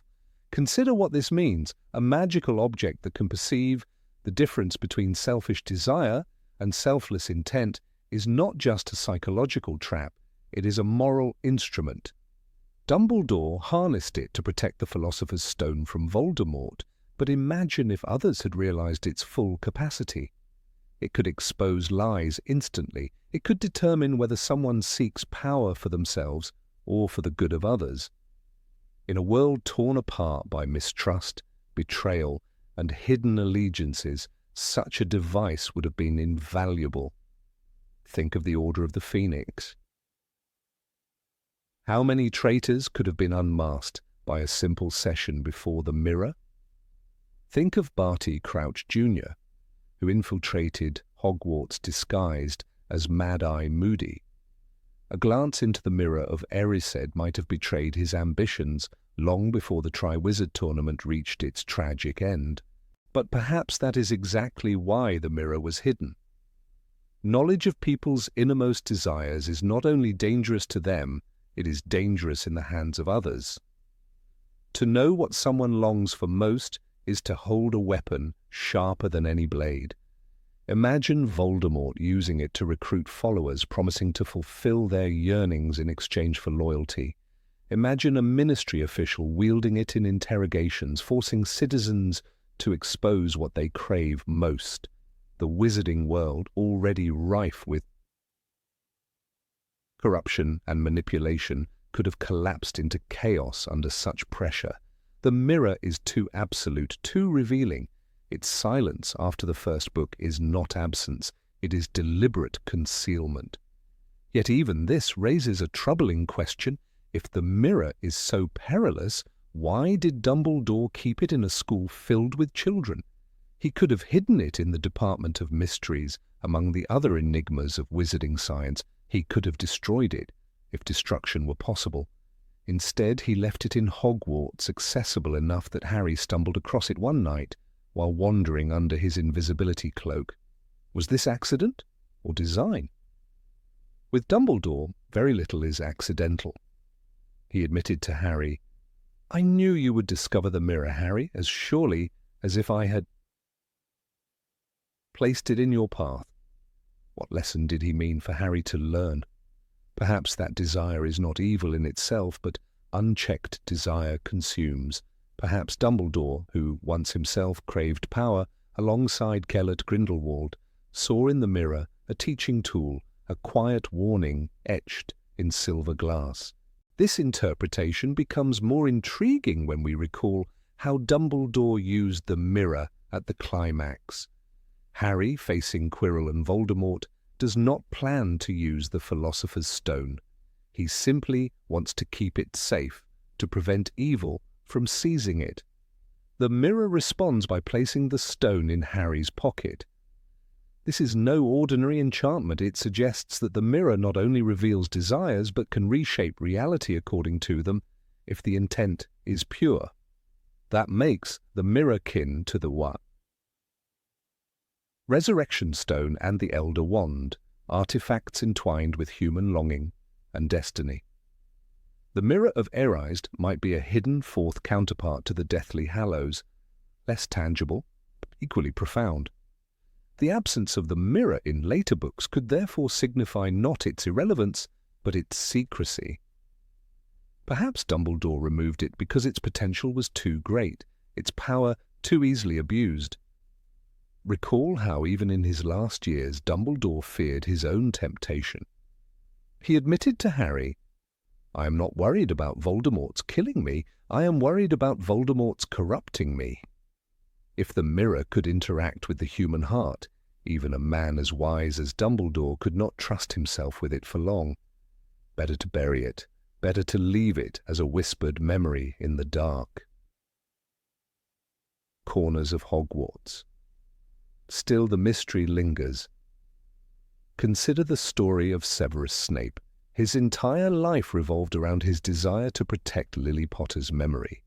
He sacrificed, betrayed, and suffered for that love. Had Snape stood before the mirror of Erised during his years at Hogwarts, what would he have seen? A life where Lily loved him in return? A family he could never have? The revelation might have broken him, or perhaps clarified his choices long before the tragedy struck. Similarly, what would Voldemort have seen? Could the boy Tom Riddle have looked into the mirror and faced the abyss of his own soul? Would he have seen immortality, dominion, or perhaps something more fragile, his mother alive, a family whole? The mirror could have been the ultimate crucible for these characters. But Rowling chose silence instead. The silence itself may be the most eloquent statement. The mirror is a symbol of restraint. Not every tool of power must be used. Not every mystery demands to be solved. In leaving it aside, Rowling reminds us that the greatest dangers are often those we ignore, not because they are trivial, but because we fear their implications. The wizarding world does not forget the mirror of Erised. It suppresses it. Like the hallways of Hogwarts that shift and conceal, the mirror recedes into myth because its truths are unbearable. Even so, readers cannot stop imagining. What if the Order had used the mirror before trusting Kreacher, before planning their missions, before sending Harry into danger? What if the Ministry had placed the mirror in the courtroom during the trials after Voldemort's fall, exposing who truly sought justice and who sought revenge? These counterfactuals reveal why the mirror is absent. Its presence would have unraveled the narrative itself, Every deception, every plot twist, every betrayal would have been stripped bare. The story could not survive its light. Rowling, in her wisdom, removed it, allowing human frailty, error, and hidden motives to shape the tale. The Mirror of Erised thus remains one of the most potent symbols of the series. It is memory and temptation, truth and illusion, salvation and curse. Harry, as a child, could not resist it. As a man, he no longer needed it. Dumbledore, who once longed for glory, recognized it as both a danger and a gift. And readers, who glimpse it only briefly, are left haunted by its possibilities. Perhaps this is its final purpose, not to appear again, but to linger, to remind us that desire is the engine of both tragedy and triumph. When Harry stood before the mirror, he felt an ache that words could not capture. Rowling writes, he had a powerful kind of ache inside him, half joy, half terrible sadness. That ache is what the mirror leaves with us as well. We will never know all its secrets, never know where Dumbledore finally hid it, never know what Voldemort might have seen in its depths. And perhaps that is the strangest answer of all. The mirror is not gone. It lives in the unanswered questions, the desires we as readers project onto it. Number 23. Why don't wizards use magic against aging? Old age hangs over the wizarding world like an invisible shadow. Wizards can heal bones in seconds, cure dragon pox with a potion, or regrow entire bodies of hair with a single draught. They can duel with death itself in battlefields of spellfire, and some even survive curses that would annihilate a muggle in an instant.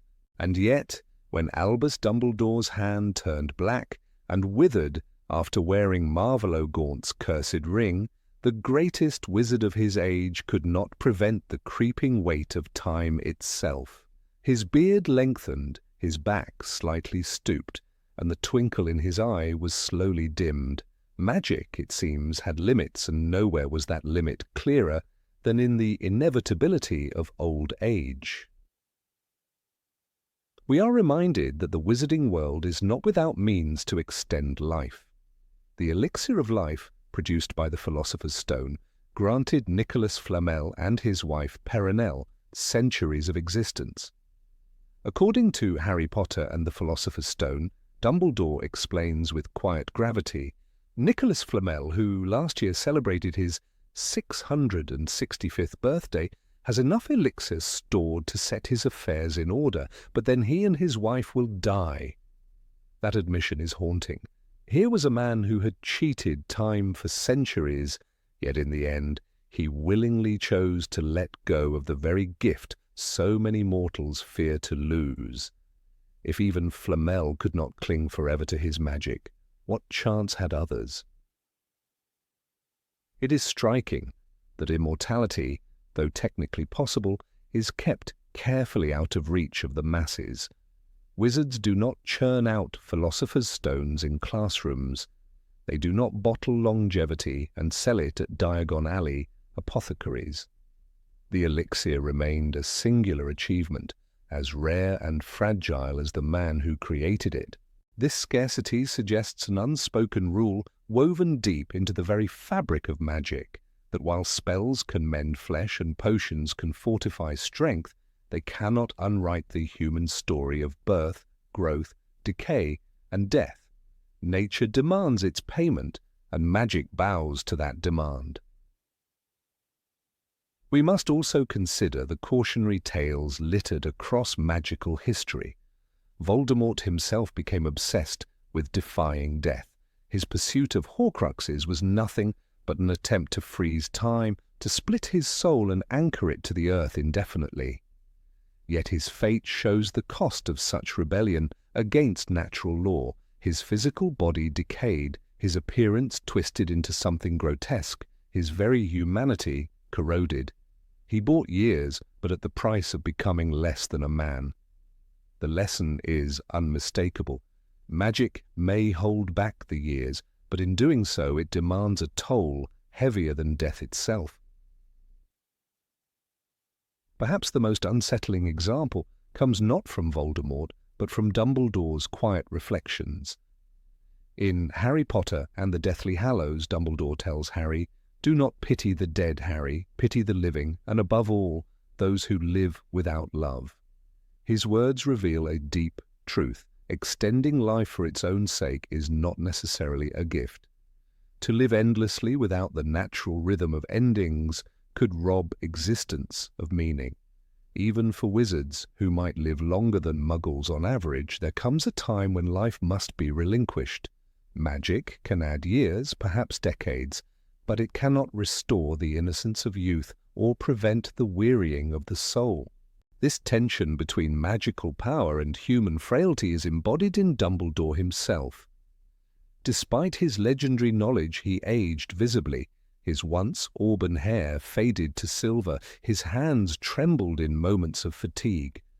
His age gave him wisdom, but it also reminded those around him that not even the most brilliant wizard could step outside the cycle of life. That cycle itself seems to be the invisible framework of magic. For all their enchantments, wizards are still bound to the turning of the seasons and the quiet approach of mortality.